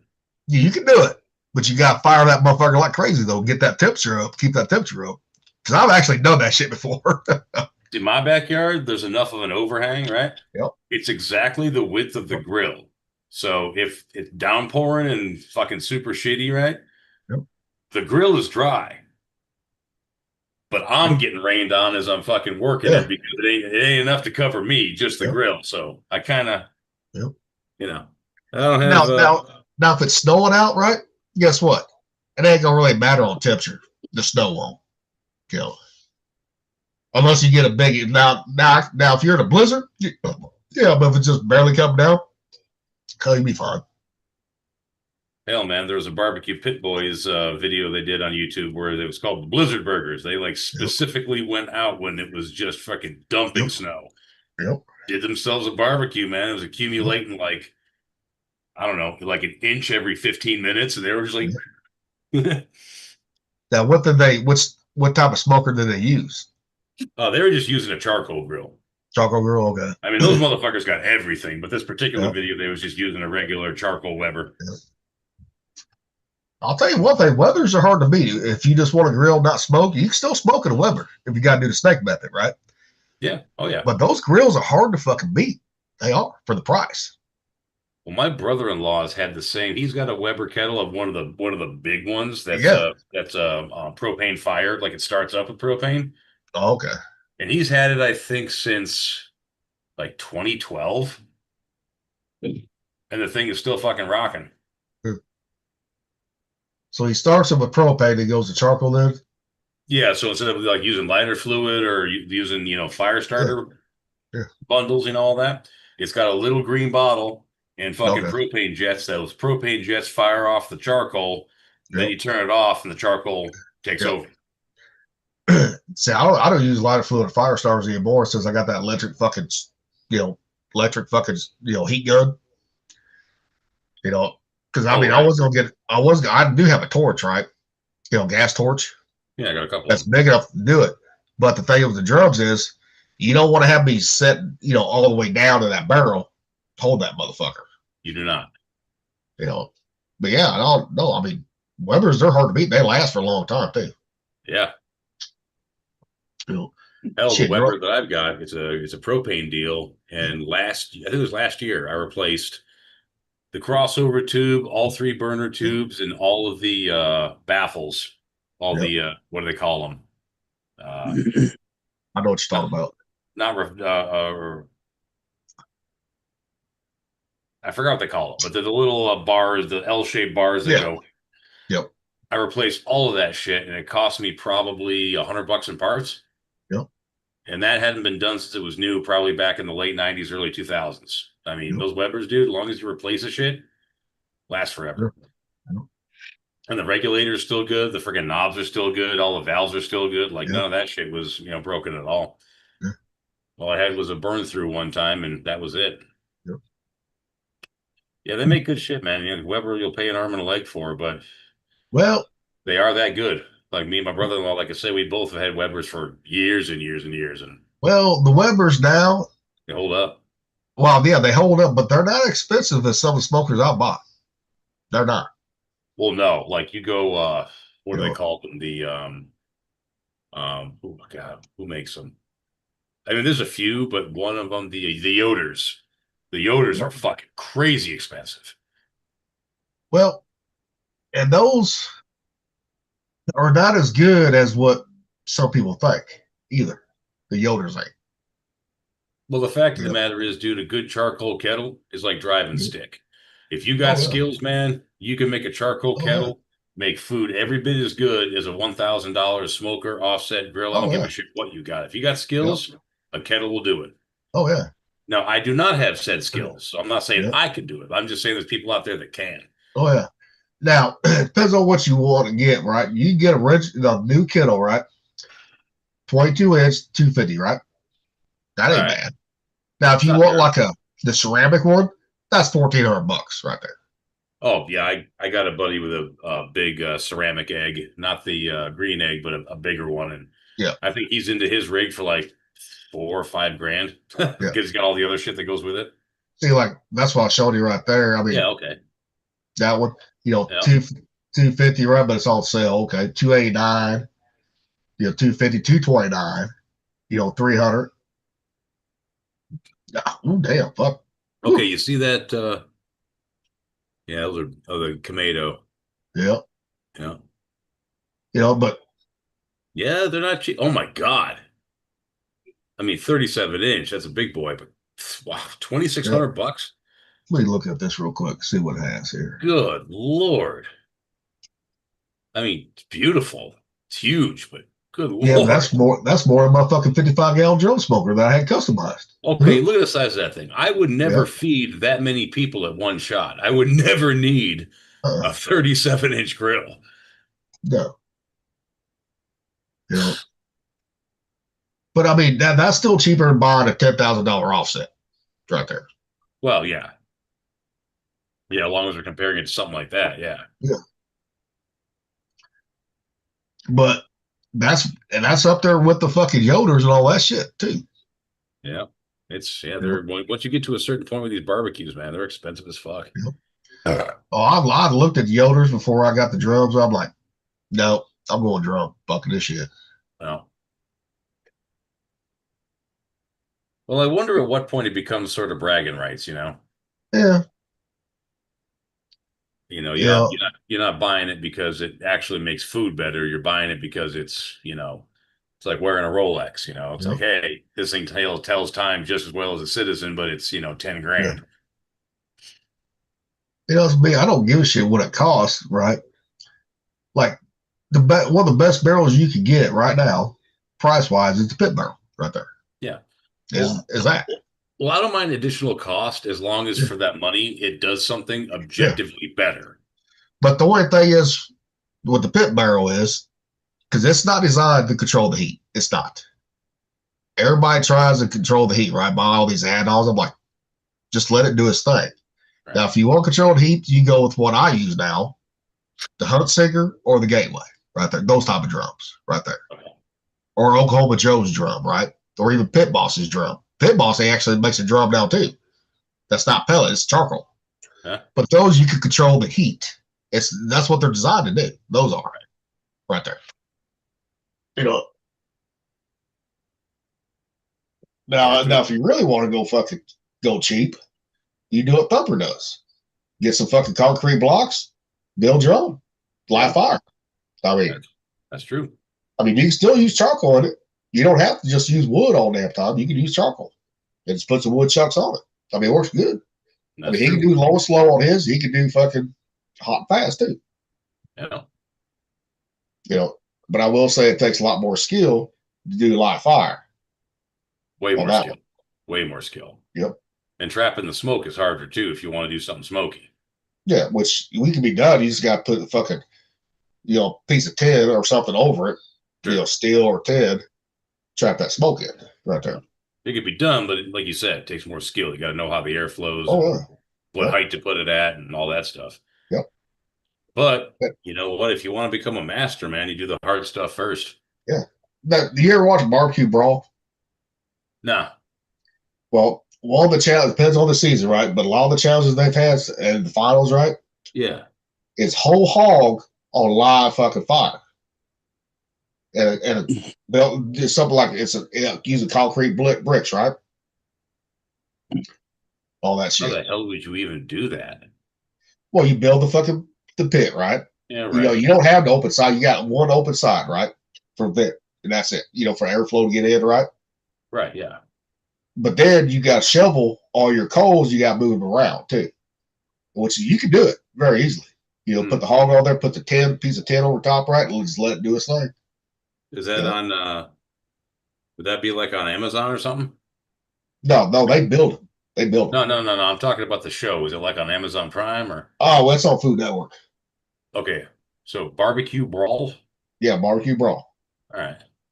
They got a new season coming up too. So, but yeah, it's Bobby Flay's one of the team captains, and they've had other people's team captains, right? Too, like the one that died, Ann Burchell, right? She was a team captain for them. They've had a bunch of other ones. Michael Simon. They get these barbecuers from around the country, right? And see who can make the best barbecue. Okay, so I'm seeing this. Yeah, it's 7 seasons of it. Yep, gonna be number 8. And Bobby Flay is right there. Okay. Yep. I mean, it's a pretty good show, but also on Netflix too. You got the other barbecue, but you also got another barbecue competition on Netflix too. Oh God, am I dropping again? No, you're not. You're good.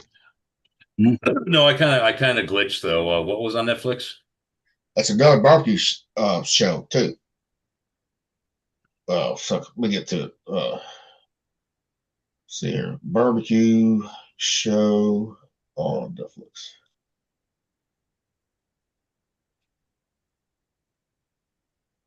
Barbecue Boys, show. Barbecue showdown. Right, Rocky? I'm gonna have to get going. Y'all take care. Love y'all. All right, bro. All right. I gotta get night. Yeah, see it. Oh, the American Showdown, right? American Barbecue Showdown. Well, last season they had Kent Rollins on there. Last season, Did they? yep. But I'll tell you now, he didn't win it. But yeah, he there, though. Huh? That's a good guy to have on there, though. That guy can cook with anything. Oh yeah. You know, but no, I mean, yeah, they'll do whole hog on barbecue. Goddamn, the one on Food Network, they'll do that every now and then. You know, but you'll tell who's ever done it, who hasn't done it before too. You know, but last season they didn't do a whole hog. The very last cook, you had to do different meats, right? Mm-hmm. On it, you had to have some grilled, they had to have some smoke too. But they had the live fire set up where they could do the live fire if they wanted to. So basically, when you're going live fire, grilling versus smoking, basically it's all about containment and oxygen control. Yep. That's pretty much the game there. Yep. And you got, placement and all that shit. Yep. You know, which I grew up doing live fire, Boy Scouts and camping. So, that's easy for me. But if you've never done it, it takes some time to, get that down. Yeah, I've never really done it. I've done a little bit of cooking over fires, just camping and shit, but like nothing where I was like really concerned about the outcome too much. So I might as well just say I've never really done live fire. So I have virtually no experience with it. Which I built me at my old place. I built me a fucking live fire, fucking brick, fucking smoker. And the thing is, dude, I've got the room to do it. I could do it. Yeah, but you don't own the fucking house, too. No, but I can always take the grate and the bricks with me when I go. Well, that's right. Yeah, but mine you couldn't fucking take it with you because I had mine mortared to concrete. Yeah, no, mine would just be on the ground with fucking just gravity keeping it together. I wouldn't mortar it or nothing. Yeah, I actually did fucking the red bricks on mine, the outside of it, right? Yeah. And stuff. But I wanted the red bricks and then I had fucking tile, put a fire tile. Yeah. Lined it with that, right? So I can do, instead of doing charcoal all the time, I can actually put sticks of fucking wood in that bitch right there. Sure. Yeah, that motherfucker worked great. And yeah, all I had on, huh? Well, I was gonna say if I ever get my own house and my own land and all that shit, one of the first things I'm gonna do, two things. One, I'm getting a shitload of fire brick and I'm building an outdoor fucking grill area like what we're talking about. Yep. And I'm building a fucking outdoor fireplace. Like fireplace, chimney, little ledge there, man. Just to kind of kick it when the evenings get cool. Yep. Now you could build like you said, how Thumper, does his, right? He does not mortar. You can take it when you leave, right? Yeah. That you can do. So I thought about it. It's not that bad, but to get the grate, the grate that you actually need, that's gonna cost you more than the bricks will. The grate will. Because you got to have a food grade one right there. Yeah, it's got to be stainless, and you got to have it reinforced on the edges so it doesn't buckle on you. Yeah, because you want a heavy grade, you don't want a thin grade on those. Right no, you want at least 1/8-inch steel. Yep. See, the best fucking grade to get for one of those, and so it'll cost you is actually remember the fucking deck fucking up around the generators and all that bullshit. Yeah, the 3/4 inch deep fucking metal grading. Yeah. You get those at food grade too, but they're gonna cost your ass. But those motherfuckers will never warp on you ever, right there. But it's the last time you'll ever buy it too. Yes. Buy once, cry once. Yep. That's fact. I don't know I think that's what Thumper uses on his. I don't remember. I think he said he was using something like that. Yeah, I think that's what he uses. Like the old school deck grading, yeah. Yep. I'm not sure. Now if he was on here, he'd tell us, but I think it's that right there. Yeah, you could easily do that. Hell, you'd be the envy of your fucking neighbors right there, smelling all that good barbecue. Too bad I hate my neighbors. Sorry. Well, I thought you just hate that one. No. I hate them on both sides. Damn. Seriously. Damn. They're all fucking psychopaths, and I am just the nicest fucking guy. Damn, that'd be time to fucking find a new place if you could. Oh my god, dude, seriously. Like, I don't want to move, but like, I don't want to live next to them either. Yep. Man. Well, Before I this know, place, dude, I never had neighbor troubles. Fucking never. well, you know how some neighborhoods are. You always got the one. You always got those one fucking dickheads. Well, I got them fucking dickheads on each side of me. All the years I fucking lived in my life, I ain't never had a neighbor problem. Never fucking once. And then I moved to this house and boom, everyone around me is fucking crazy. Yep.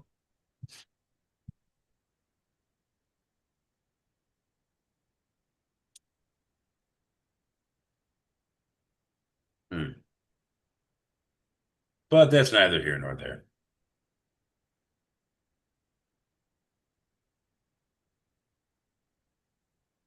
Yeah. I'm lucky where I'm at now. That my fucking neighbors are quiet because they're older.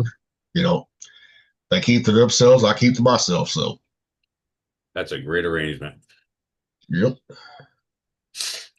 And that's what I like right there. Yeah, me too. You know, I don't even though I got the Airbnb across the road, right, which is always full. Fuck the people that rent that house. Fuck, they're quiet. They're quiet too. Good.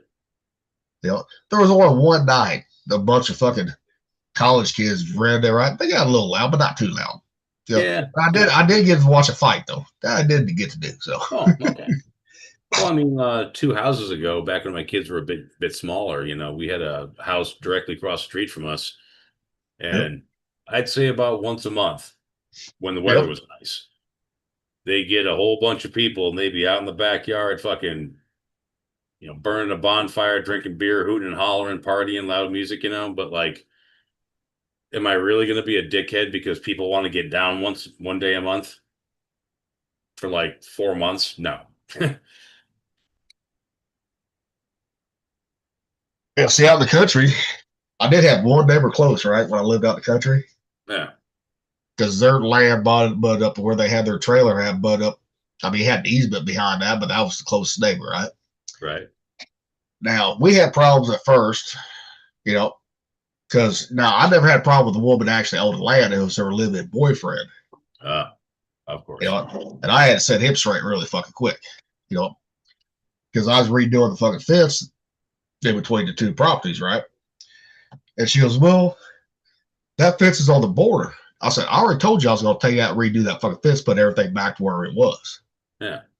You know, she was okay. And he came, but you can't do that. You can't take my. I said, motherfucker, you even said if I want to help, you'd help me do it. So what the fuck is your problem now, motherfucker? You know, I told him, I said, what? You come on my property again, I said, I'm going to bust your ass. You know, yeah. After that, we didn't have a fucking problem after that. Yeah, I don't understand people that get all aggressive over that sort of shit. No, especially if I'm trying to make the fucking property look better, because they did the fence all wrong, right? Because I bought the property at 6 acres off the woman, right? Because she was selling off her old, because she had my property and the 80 acres behind me, right? Oh wow. She needed money, so she sold off the 80 acres and sold off the fucking 6 acres, right? Yeah. You know, but the fence, instead of fucking hedge, you know, for the fucking post, right? Not line post, but every now and then you got to have fucking, you know, good fucking solid posts, right? Yeah. They had railroad ties in the motherfucker. That's solid. Which no, they were junk because railroad ties. Oh, they rotten? Yes, they were rotten. Oh, okay. All right. So what I was doing, I was gonna take those. I had hedge line post and corner post, but every so often you got to have a good fucking post, solid, you know, help stretch it, right? Yeah. And I was gonna redo them with that because the hedge lasts for fucking ever, you know. Well. And it's made to go into the ground right there. And I had all that material fencing. I was gonna go back down because they had barbed wire. I was gonna go back with woven wire, right? You know, and I was like, I eventually did, but I was like, fuck it, you know. But I didn't put them in the right spot. I just took out the old post, moved it a little bit on my property instead of being around the property line. Just move it in a little bit. Sure. Yeah, you're not going to miss that 6 inches. Nope. And the guy that bought that fucking 80 acres, he was from St. Louis. He wanted to sell it to me one time because he's like, well, I want to get closer to St. Louis area, but I need to sell this first because he just used it for hunting. That's it. Yeah. But he had to have an easement to get to the property right there. You know, and he said, will you buy this off? So how much you want for it? He said, well, I'm thinking $33,000 an acre. At that time, big land, you know, big acreage was not going for that price. The max price was $1,500 at that time. Wow, that's cheap. I said, you're what city prices? Ain't nobody gonna pay $3,000 an acre for 80 acres out here that where you got to have an easement to. I said, me, I don't need an easement because it busts up right to my fucking property. Right. You know, and it was great deer hunting, all that shit, turkey, everything. But I wasn't gonna do that at all. And the bank was gonna give me the loan for it, you know, but I had to move it into the house loan, right? Merge everything together. Right. But I didn't want to fucking. The land But I didn't want 240,000. But I did not want a fucking $1,700 motherfucking payment either. Right. Even though I had the money to pay for it, but because my payment on that house and that 6 acres with the insurance and everything was $500. That's it. Oh shit, yeah. You don't want to fucking triple that. Yeah. And my taxes on that motherfucker was $900 a year. That's it. Yeah. Yeah. But if I would have bought that land, guess what? When I sold that house, if I would have had that 8 acres, I could have sold that whole property for $400,000 right there. Well, how are you supposed to know, though? You know. No. But at that time, I was never gonna move either because that was gonna be my forever fucking home. Because me and my dad built that house. Okay, yeah, that makes sense. You know. But well, I wish I would have bought that 80 acres too, because dude, I would never have to go anywhere near it at all. Yeah, well, I wish I would have gotten into Bitcoin in 2011. Yeah. Coulda, woulda, shoulda, so on and so forth. Yeah, but then in Bitcoin, you gotta sell before everything fucking dips too. Yeah, but if you're buying Bitcoin at $150-$200 a coin and it jumps to 120,000 a coin. Oh yeah, you're good then. Then you just say, okay, now I can retire, motherfucker, if you got enough of that shit. See, the first way you'll be able to tell if I ever get rich is if you never see me again. Yep. Where's Mick? That fucker disappeared. Yep. Yeah, he's rich. But not just Bitcoin. Back in the day, if we would have bought stock in Yahoo, oh, well, yeah. we could have retired fucking way earlier. Guaranteed. Yep. You know. But a lot of people forget that shit, you know. But most people don't want to take a chance on stock markets either. Well, that's just it. That's where the whole woulda, coulda, shoulda thing comes Yeah. in. Because at the time, how the fuck were you supposed to know something would blow up? You didn't. Yeah. And most time, stocks back then, especially young ones like that, they were a big gamble. Yeah, well, stock's always a big gamble unless you got insider information, and that's why they have insider trading laws, because it's a gamble. Back in the day, Walmart stock was the most safe stock right there. That one was. Yeah, pretty solid. Yeah, and it actually still is today too. You know. Yeah. Oh yeah. Oh, they're not going anywhere. No. Well, it's like I know a lot of people that worked at Walmart for 30 years, right? I mean, they didn't make much, but they had back in that time they had stock options, right? They could buy stock for retirement. Yep. And a lot of people I know, they retired millionaires. Sure. You know, yeah. Even though they only made minimum wage, but they still retired fucking millionaires. Oh, dude, when I first hired into Boeing, dude, our stock was like $63 a share. Yeah. Coulda, woulda, shoulda. You know, but now Walmart, they're not even offering the new hires fucking stock options now. Nope. Nope. That door is closed. Because everybody figured out, hey, Yeah, we can retire. If we work here long enough, we can retire millionaires. Mm-hmm. Yep. And you would think they would keep that in place to inspire loyalty in the people that work for them, Yep. Now, I can't say for management, they might have that for management, but I know people just like cashier or stalker. I know people, they said, yeah, they did away with that shit. Yep. Now they have like a 401k or something like that now, like everyone else going to. No. Which Yeah, I think that's. Yeah, Boeing went to a 401k 10 years ago. Well, the 401k is the biggest fucking scam of them all right there. Yeah, you're basically required to gamble your fucking retirement. Yep. And then you can't take the motherfucker out early. If you do, you get penalized for the motherfucker. Yep. Even though it's your fucking money. Yep. It's some bullshit. Shit, if I would have never cashed out, I had Walmart stock back in the day too. If I would have never fucking cashed that out, that motherfucker would have been worth some money now. Because every paycheck, this was back when I was in the Navy, I was putting $50. I was buying, back then Walmart stock was cheap, right? Sure. So I'd buy $50 worth every payday right there. So, yeah. Yeah, that would have added up a lot. And I didn't even have that many shares when I sold it because I needed money when I was home on leave one time. But I had enough shares for fucking $2,000. And they fucking it was they got it mailed to me. It took 3 days to get it mailed to me. Got me a check. So like hell yeah. But if I would have kept that going, fuck. It could have been worth a lot of money. Yeah. Lots. That's like when I had in 08 that's when the economy crashed in 08, was it? Yeah. It was 08, yeah. Well, I was doing everything high risk, my 401k, right? Because I had put all my raises into it. Every raise I got till then, I put in my 401k. My 401k was maxed out within fucking 2 years, right? It was maxed the fuck out. I had over fucking $500,000 in that 401k account when everything crashed. Oof, what did it go down to? $80,000. Oh, dude, that's fucking brutal. Yeah. And that's what people should fucking hang for that, man. And that's why after that, I was like, never check your stock. Never check your balance. Never. Just let it ride. But I start my own advice. I check mine once a week. Well, when the economy came back, I was making that back up because I did everything high risk. Yeah, right.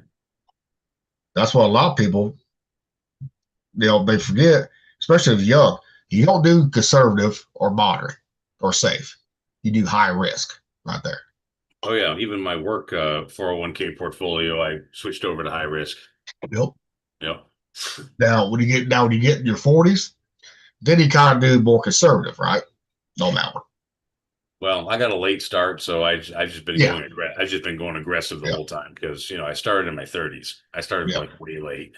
See, I was in my mid 20s when I started a power plant, so I had enough time. If we lost, I had time to make it up.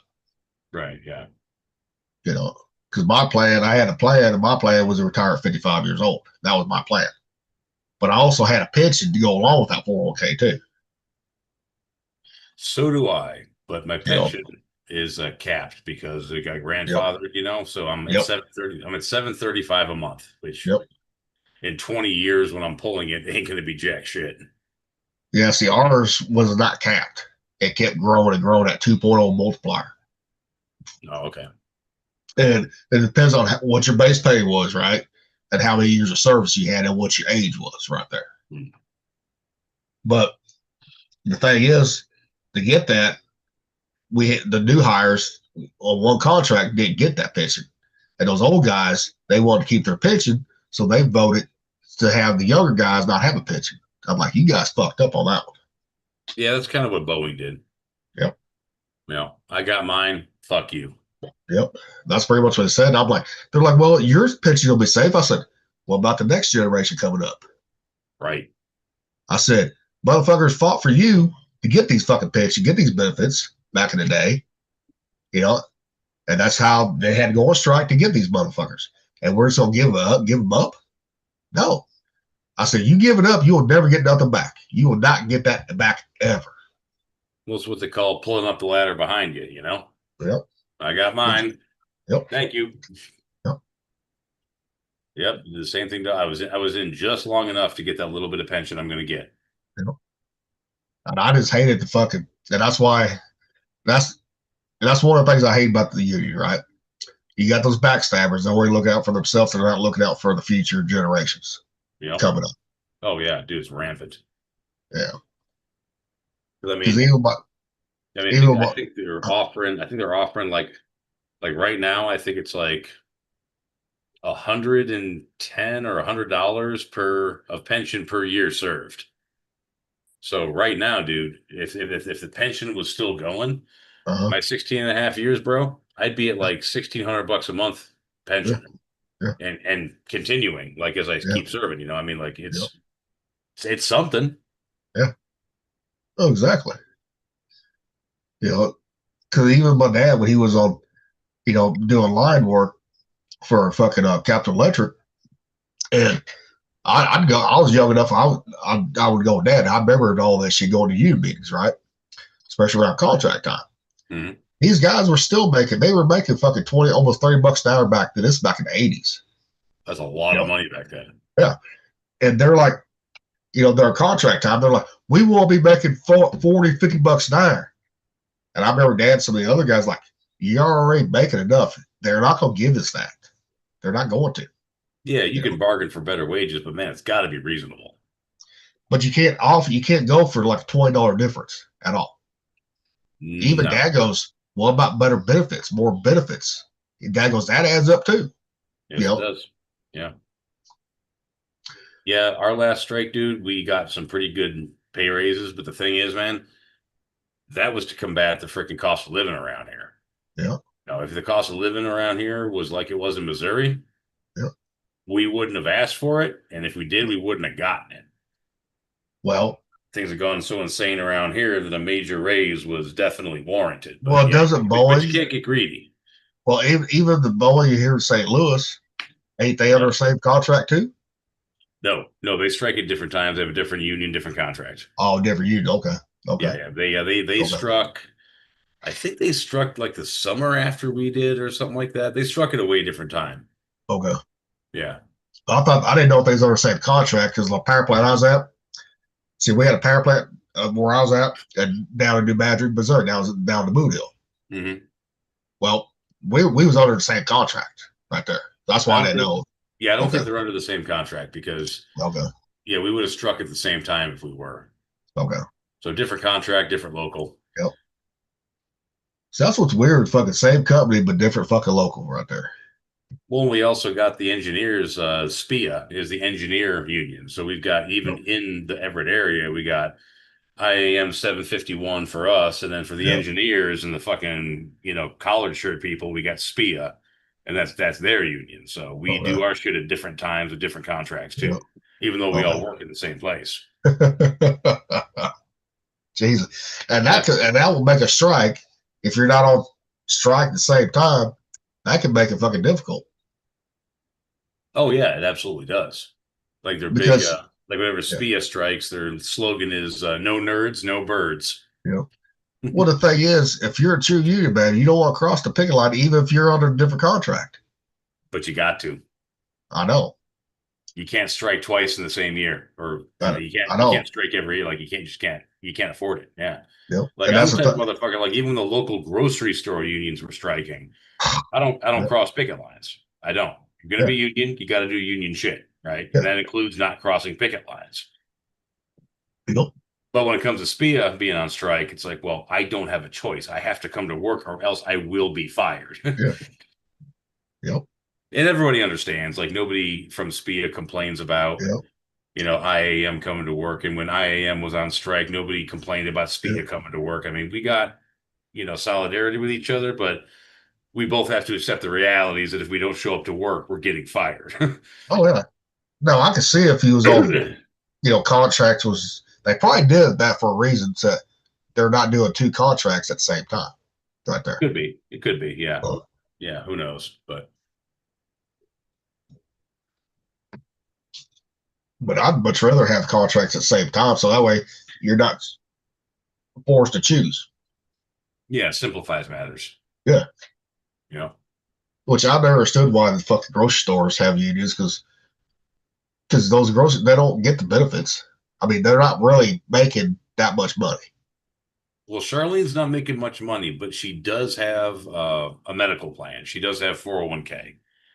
But to be in that union, sometimes there's a fucking cost, the membership dues right there, which you got the dues every year. Yeah, we did the math on it. She at this point she's not really working for wage. I mean, she is working for wages, but the biggest benefit we get is her contribution to our healthcare. Yep. And she does have a 401k and the discounts. Like between her store and Safeway's in the same conglomerate, so we get discounts both at Hagen and Safeway. So when you add it all together, it's worth it to have her working there. Because I mean, I see because I can't say for out there, but I know around here, Safeway, when they were big out here, right? Yeah. Those workers didn't make shit, and I'm like, why have a union if you're making $20 an hour? I can see paying dues, right? Sure. But when you're making barely minimum wage, yeah, like what's the point? yeah, that's like a lot of factories around here were union too at a time. Now the bread, Wonder Bread, we had a factory here in Boonville, right? Mm-hmm. Now they paid their fucking good. The bakers union paid their way. They were making $20-some an hour. This back in the 70s and 80s and 90s. Good money. But like the factory I worked at Orso's when I first got out, David. Those guys, I was making as lead man. I was only making $10.75 an hour as lead man, but they didn't have a union. Yeah. But even back then, when they had a union, they wasn't even making $10 an hour, right there. Ouch. Yeah. I mean, you just have a place, and they don't have a place in some industries, right there. Yeah, it's kind of There's ups and downs to it. I mean, you look at there's no union over in South Carolina where we have a factory. Turnover's really high, quality's pretty low. Like they got all sorts of fucking problems. They don't make dick compared to us. And over there, a manager can fire just because he doesn't like you. They don't got the protection. But the only thing about that protection, I hate it. It protected not just the good workers, but the shitty workers too. Yeah. And it was hard to get them motherfuckers fired too. Gotta take the bad with the good, though. I know. That's another thing I hate. That was another downside I saw with the unions too. Yeah. Right there. I was like, fuck. Yep. And that is a well-known drawback to unions because it protects everybody, good and bad. Yep. I mean, we didn't have a lot of people that worked there. A lot were great workers, but you had a few that did not want to do their job at all. Yeah.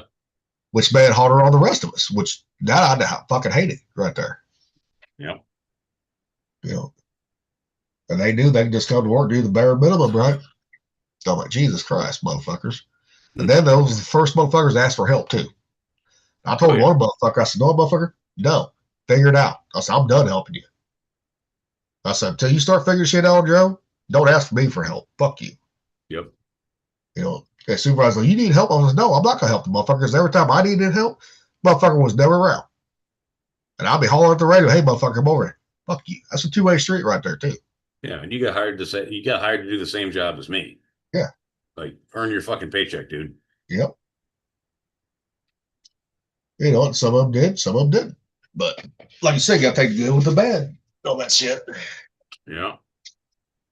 So I know like John Deere bumpers worked there before.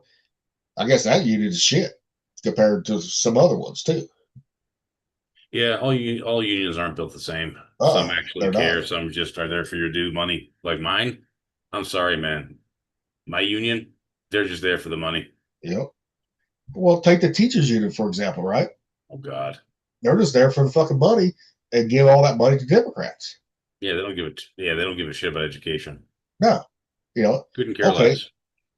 If they really cared about the kids' education, right, and the wages that the teachers were getting, right, they would fucking be doing more for the kids and the teachers, because teachers are underpaid. We all know that. They're way underpaid for what the fuck they got put up with. You know, I mean, why should they have to fucking be making fucking less than fucking somebody without a fucking college education? And they're supposed to be educating our fucking kids? You know? Yeah. Well, it's like Chief Williams, man. He posted something today about kids not being able to read, right? Yep. And I responded, that's not a school thing. That starts in the fucking home. Yeah, it does. People bitch about, the kids can't read, the kids can't read. Well, you know what? When I was a baby, my mom used to read to me, and we had books all over the fucking house. I knew how to read. I don't remember not being able to read. Yep. Right. That's how little I was when I could read. When I was in the 6th grade, I tested out reading at a 12th grade level, right? You think that was because of the school I was going to? No, it was because of my parents and the house I grew up in. If your kid can't read, you don't give a shit about your kids. Full fucking stop. Yep. I don't want to fucking hear, the schools. No, motherfucker, teach your fucking kid to read and to think. Yep. Now, if a kid needs extra help, right, outside the home, that's what schools will, they'll give that. But it's not the school's job to teach a kid how to read. No, it is not. That's what the parents are for. Yes. You know, that's like River, he's finally getting to where he's caught back up. But at a certain house, his mom didn't give a shit. That's what I'm saying. So you got to do double the fucking work with half the time. And then fucking, when I had him for every other weekend, right? Mm-hmm. The work I was doing just got washed away. Yeah. You know? I think the point here, though, is that you give a shit. Oh, yeah. And you're trying. And that's why I fought tooth and nail, even when he was in kindergarten, get him an IEP, because he did have the diagnosis under Missouri law. He could have an IEP with ADHD and ODD right there. And now he's getting called back up, and I'll make him, like their school, I'll make him read. Gets home, make him read. Exactly. That's my entire point, is you're doing the proactive steps necessary to ensure that the kid can fucking read correctly. Oh, yeah. And that's the thing. But you're right. And I've seen parents here, younger parents, in kids' Rivers class, right? They didn't give a fuck. They don't. Yeah. Like, why? That's your kid. Yeah. Like, why? You don't get it. I don't get it. Yeah. I don't know how you could be that neglectful, honestly. It'd be it's like not feeding them. I had like one parent, they're like, well, we don't want to be in those special ed classes. Why? Why? If he needs the extra help, he needs the extra help. Yeah, my oldest was in those classes. Yeah. I said, yeah, he may get made fun of, but if he needs the help, he needs the help. Yeah, exactly. It's like River, he gets made fun of sometimes because he has to go for like reading, right? Yeah. Okay. And the kids make fun of us, River. So I said, just remember, those kids laughed at you now. Guess what? Eventually, you'll be making more money than they will be, guaranteed. Oh, yeah. Because those are kids that don't want to do the blue collar work right there, where he will. And the thing is, if you're good at what you do, blue collar can turn to white collar pretty quick. Oh, yeah. You're a good fucking plumber. You're a good carpenter. Yep. You do the work. You put in the hours. Start your own damn business. Pretty sure pretty sure after a certain point you start hiring folks. Yep. The color of that collar will change. Oh yeah, it's just like, well, even if you don't start your own business at certain trades, you can work your way up the fucking ladder too. Oh yeah, if you're a freaking 20-year journeyman in any of these fucking trades, yeah, you hit foreman. Oh yeah. Yep. Bank. Oh yeah. Well, hell, I could have been a supervisor at the power plant, but I was like, fuck that shit. Because our supervisors, right? Guess what? They were company. I'm like, no, fuck you. Yeah. I wasn't going company because they had a bad habit. If they didn't like you, if Springfield did not like you, you was gone. No. No matter how good at the job you was at. They didn't got care. They wanted yes men, not fucking ones that would go against the grain. They want butt kissers. Yep. And I see people do that, right? The guys after that hired on after me did that. What supervisor, right? One of them got fired because he went along with what Springfield told him to do, right? Burnt down the biggest generator, 3 gen. Burnt it down. That motherfucker was down for 2 years. So he got fired for doing something he was told to do. Yep. Because they tried to put the blame not on the company person, but on the control room operator that was a union guy. And that control room operator had 35 years experience on the job. And he was not having that. He's like, no, I'm following what my supervisor told me to do. And you guys told him to do it. 35 years. Yeah. So they didn't get that control room operator. But they did get that supervisor, though. But that guy had no business being a fucking supervisor either. Had no business doing it. Half of them don't. Because first of all, he got in control room, right? But he'd only been there like 2 years. So he didn't have that knowledge of every type of casualty going on, going in there, right? Mm-hmm. And even then, when he hired as an auxiliary operator, he wasn't that good at it either. Troubleshooting. When he made system control operator, which you take care of the boiler on up to the top floor, right? He couldn't even he always had to ask for help, always, on the simplest things. But he just bid his time. We had a lot of movement. A lot of guys retired from control room. He was there at the right spot because I'd already left with the maintenance and then the warehouse, right? And a lot of those guys had more time than him as system control operator. They didn't want to be in the control room right there. A lot of guys didn't want the responsibility at all. There's a lot of it. Yeah. But I could have been in control if I would stay in operations. I could have been in there within 5 years. Oh, I'm sure. Especially given your history. But what they had is all about the movement right there. Guys that didn't want to take the job, okay. But I was like, no, I don't want to do operations the rest of my fucking life. I want to do maintenance. So I'm like, fuck maintenance. Then we had a new superintendent maintenance. So he didn't want mechanics. He wanted his boiler makers, get hired to do the mechanic's job, right? He wanted welders to do a mechanic job. No, that ain't how it works. No. If he was not a welder, he'd ride you out. Me and him, we'd have it out and out. He was the biggest fucking piece of shit unit guy there ever was, too. And I wasn't the only one got into it with him right there.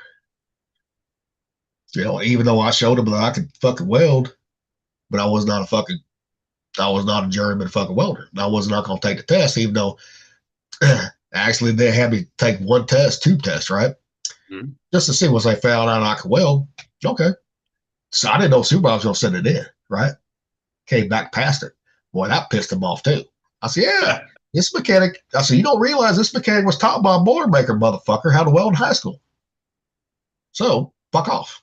Then I got the warehouse, and that was just like gravy train, man. I'm telling you, that was like gravy train right there. I didn't even stay in the warehouse. I took care of the steel yard because the steel yard was so fucked up. I'm like, dude, I spent fucking almost 5 years up there, just rearranging everything, getting it all in order. I took my time on that shit. Yeah, job security. Oh hell yeah! And none of the other guys in the warehouse wanted to do it. I'm like, okay, hell yeah. And then we had another fucking warehouse out there 4 miles away from the plant, right? But on the property, I spent a lot. It was a mess out there too. So me and the other guy, we spent a lot of time fucking cleaning that shit up too.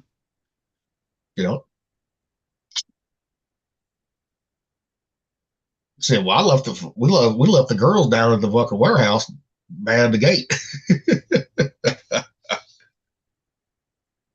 Until supervisors like, well, the girls can't really unload the big trucks the company is, especially if we have to use the overhead crane, right?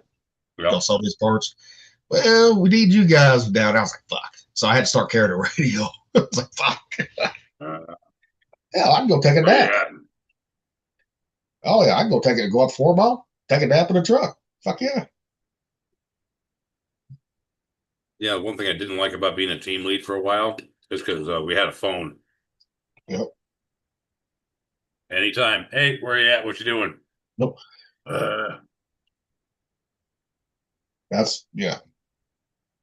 But I always hated carrying the radio too. Fuck. That's just way too much accountability. Oh yeah. Well, then you get supervisors, even in the warehouse. We had this one fucking National Guard. He was like, "Oh, I'm a vet." I said, "Yeah, motherfucker, you ain't a real vet. You're just National Guard, bitch." You know, try to act like, "Oh, I was this." I said, "Motherfucker, it doesn't matter what the fuck you was in the fucking National Guard. Your rank don't mean shit out here." Nope. You know. But that motherfucker didn't know how units was, right? He'd never been in unit, right? He found out real quick. He got his ass into. He eventually got fired from that job. You know, because he didn't know how the union worked, and fucking the company was always getting a bad name because of him. You know, the company's like, "You're gone." Yeah. There's a lot of people out there that hang themselves because they don't know how to act. Oh yeah. I could mention one of our former shipmates that worked at Boeing that did that, but I won't. Oh, I will. Hicks. Yep. That piece of shit fucking trying to run as a fucking Republican. It was fucking funny too because I'm on one of the groups where Commander Huber was on, right? Uh-huh. Or like the USS Fife alumni, I think, and yeah, Huber endorsed Hicks for his thing he's running for right now. Well, I see that because I'm on the same group. Yeah. Somebody fucking smoked him. He did the same post again. YN1 Wall. He lives near me. Yeah. Same town actually, and he fucking got in there and smoked him too. So like, every time fucking Huber comes up with a fucking endorsement for Hicks, a Pfeiffer comes around and says, "No, fuck that guy. He's a piece of shit." So does Wall still live in the same house? They did. I don't know if it's the same one, but it's in Lake Stevens. But yeah, every time he tries to endorse him, someone comes out of the woodwork and smokes him. Well, Hicks was always a fucking backstabber in a way. Oh yeah, he threw me himself under the bus that one time, sent us to fucking mast over something he fucked up. Yeah. You know. Yeah, and he was like, "Cause fuck, he was the NC, and he's like, well, you can't get a fucking C school without an A school." I'm like, "Oh yes, I can." You know. Yeah, that dude was like the biggest buddy fucker. Oh yeah, yeah. That motherfucker when I was at CAC there in Bremerton, you know, that motherfucker didn't send my E5 exam out there. You know, and I'm like, wait a minute, because everyone's like, "Well, you got to take tests." They called everyone. I said, "Wait a minute here." I said, "This is my cycle too, goddammit." They're like, "Well, they didn't. Your command didn't send a test." I said, "Where?" I said, "Let me use it." I said, "Can I use the phone?" They said, "Yeah." So I called the 5. I said, "I need to talk to Hicks now." And fucking at that time he was a chief. Yep. He wasn't NC1 no more. I said, "What the fuck? You didn't send my test?" He said, "Oh, I got to sit here." I said, "You knew I was fucking here," because he was the fucking CAC counselor too. Yep. At that time. He said, "Oh, well, I'm sorry, my bad." I said, "Fuck you." You know. And then when I got back, I laid into him. I walked in that fucking chief's mess. I laid into that motherfucker. Another chief stopped me because they knew he fucked up. Yep. You know, I was fucking pissed because I was a cycle behind, which I would have made it the first. I did make it the second, first time up, but I would have made it sooner, a year sooner. Mm-hmm. You know, that's why I didn't like that motherfucker right there. Yeah, I disliked him for different reasons, but yeah, it's all the same fucking character. It's all him just being him. And, he worked at Boeing and he got fucking basically told to quit. Yep. Because he fucking mouthed off to the wrong fucking person at the wrong time, like he does. Yep. He can't help himself. That's how he is. Yeah, because in the Navy, people like that, guess what? Their rank saves their ass. Yep. Especially once you make E5 up to E7, right? Yeah. To me, he was never a chief. He was just an E7. Yep. Yep. Yeah. Exactly. Yep. Yep. And I don't know. He tried to send me a friend request one day on fucking Facebook. I said, "Delete. Fuck you. You little fat motherfucker." Yeah, I don't even think you'd have the balls to try and invite me. Mm-hmm. I wonder if he ever tried to invite. I have not seen Self on fucking Facebook at all. Yeah, he's on and off. He doesn't go on there very often. Okay. Yeah. That little crackhead motherfucker. Shit, he was a skinny little fucker. Yeah, yeah. Shit, him and Little Tate were about the same size too. Yeah, yes, yes. Self was a pretty slender fella. Still is. Oh yeah. But fucking skater. Oh, but he was a good dude though. He was the best skater I ever saw. I always got along with him, especially when we all got to Japan about the same time. So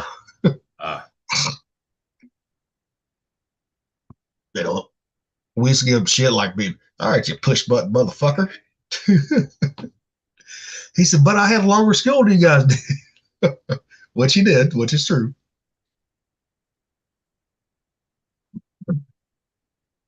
But I will say that FC push buttons were a lot better than the GSM push buttons, put it that way. Really? Why? Because everyone that was GSM push button, they didn't want to learn their fucking job. Oh, okay. They thought they could come in and boss the fucking E3s around, right? Or even other E4s around. Like, nah, motherfucker, you got to earn that shit. Mm-hmm. I said, if you're coming out of school, your rank don't mean shit down the engine room. It don't. Not unless you've been here. When I got on the Fife, dude, push button E4. Yep. And they basically said, okay, you're from school. Let me be the first one to tell you, you don't know shit. Listen to us. Okay. Yep. Like Alvadrez and fucking Mortensen. Yep. They're like, we're glad you're here, but just understand you don't fucking know anything. So, because what you learned in school, kick it all to the curb. We're going to teach you how to actually work on the system. Yeah. And that's what the GSM fucking push buttons, they thought they knew everything. Like, no, motherfucker, you don't. No. The only thing you get out of that is we understand that you know how to learn. That's what we get out of the fact that you got a C school. You know how to learn. Yep. And that's good because you're going to learn because you don't know shit yet. But even the GSM push buttons, they didn't have a C school. But how the hell were they push buttons? They signed up for 6YO. Well, so did I. Yeah, but they at that time, they wasn't giving them fucking, not unless you wanted a C school. Dude, who the fuck would sign up for 6 years without getting a C school? That was like my fucking requirement. Like, if I'm going 6 years, man, you better hook me up. Yeah. But I was like, fuck this shit. Wow. But no, I didn't like the GSM push buttons. I hated them motherfuckers. Dude, if you sign up for 6 years without a C school, how smart can you be? Well, it's like, we had one fucking, and he was an E5 when I got to Lamoon, right? Yeah. This motherfucker never been a C school and he was a push button. And I asked that same question too. I was like, how did you not get a C school? But, I didn't want one. I just signed up for 6 years and got my fucking E4. So what the fuck? And he was the dumbest. I mean, he was a nice guy, right? Don't get me wrong. Nice guy. But he could not do the fucking job. Put it this way. I walked in there one day when I was in OLAB. He was supposed to be a work center supervisor. This motherfucker was doing a fireman's job painting, right? Okay. And the fireman was sitting on his ass, right? He painted himself into a fucking corner and just doing circles because he painted himself in a corner. I looked at him, I said, Bradley, what the fuck is wrong with you? He literally painted himself into a corner. Yes, he did. And just doing circles. Well, come to find out, the motherfucker had ADHD like a motherfucker. I can't see the forest for the trees, yeah. And, well, I said, just walk across and just repaint it later on. I said, let me talk to you for a minute. I said, you shouldn't be doing the painting. I said, your fireman over here sitting on his ass. He needs to be doing the one painting right there. Yeah. I said, you're the work center supervisor. Granted, you still got to do certain things, but your job is a lot of the paperwork too and overseeing what these guys are supposed to be doing. Yeah, exactly. Shit, I hated being a work center supervisor, especially with certain ones, even on the 5. We had to fucking, certain ones, they wanted to hang out with fucking the brothers up there on the mess line. Mm-hmm. Yeah. And, Wallace was the worst one. It made one. I don't know how many times I had to go track that motherfucker down. I'll be getting called from fucking Tebow. He's like, hey, I saw your fucking fireman up there. I said, motherfucker. And I hated tracking people down. I did too. Then on the fucking Lamoon, I had to do the same fucking bullshit. It was always the dark-skinned guys that wanted to fuck off. I took one of Lamoon to the side, right? I said, look, if you don't want me down the engine room, then strike out to a different rank. Plain and simple. I said, while you're down here, you're going to do your fucking job. Plain simple. I don't care if it's scrubbing the bilges, painting, or whatever, or chipping paint. I don't care. But you're going to fucking work. I said, if you don't get fucking qualified, then I'm going to fucking ride your ass too. Because if you're not qualified, that means it's going to make it harder on the rest of us. Stand and watch. No.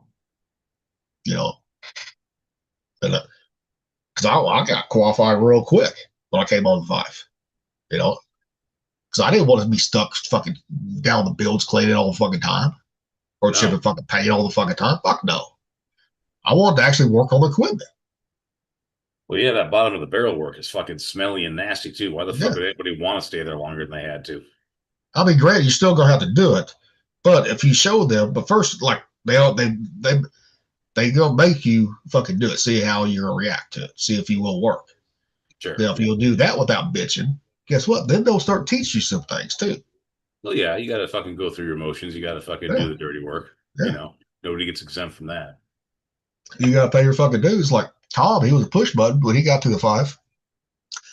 You know, he's like, I'm an E3. Little Tate's fucking doing this with you on the turbo. I said, yeah, because he's earned that, motherfucker. You haven't. No.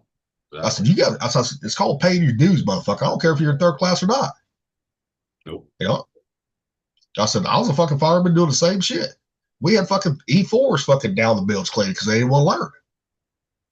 I said, if you show me that you're willing to work without bitching, I said, I'll teach you. I said, I'll show you. You know, I'll let you fucking learn. You know, but until then, you're going to do like the rest of us did. I said, Lil Tate paid his fucking dues. I said, why do you think he's on ETT as a fireman? Because he actually got qualified before a lot of E4s did. Yep. Yeah, rank is one thing. Quals, that's something else entirely.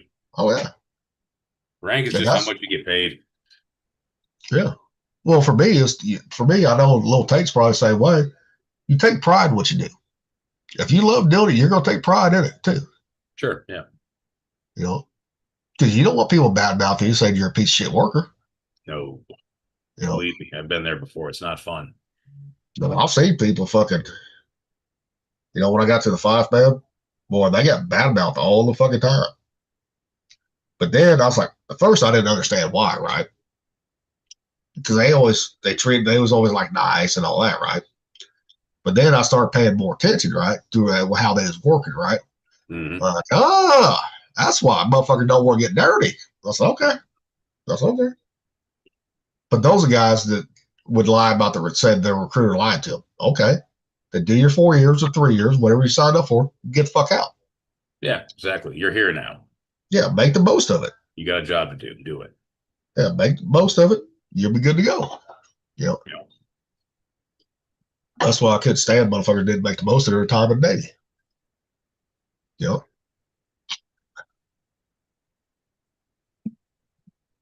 Well, And hell, take Andretti, for example, Rocky, right? I never thought in a million years he'd re-enlist. From the time that I knew him, no. Yeah. Yeah. He's the one that surprised everybody on the 5. I wouldn't re-enlisting. Yeah, from the time I spent with him on the I wouldn't have thought. No. Oh, hell no. No, I wouldn't have thought. But, you know what? Yeah. But it worked out for him. Yeah, clearly. Got a family out of it. Yeah. And he don't have to work again in the day if he don't want to. Nope. Nope. Work to keep himself busy, a little extra scratch, but his survival don't depend on it. Huh. No, sir. That's a good place to be in your mid-40s. Oh, yeah. All right, brother. Go ahead, end it. All right, man. Yep. About time for me to kick it with the wife anyhow. Yep. About time to start watching my shows. Got to watch the Yellowstone Wine Marshals. All right. Oh, shut up, Zeus. You're fine. From the decks to the galley, we've had our say. Fiverr's crew rolling on another fine day. Stories and laughter from shipmates true. We'll see you next time. Fair winds to you. This is the Fifers 991. Till next watch, shipmates. We're done. Oh, there we go. And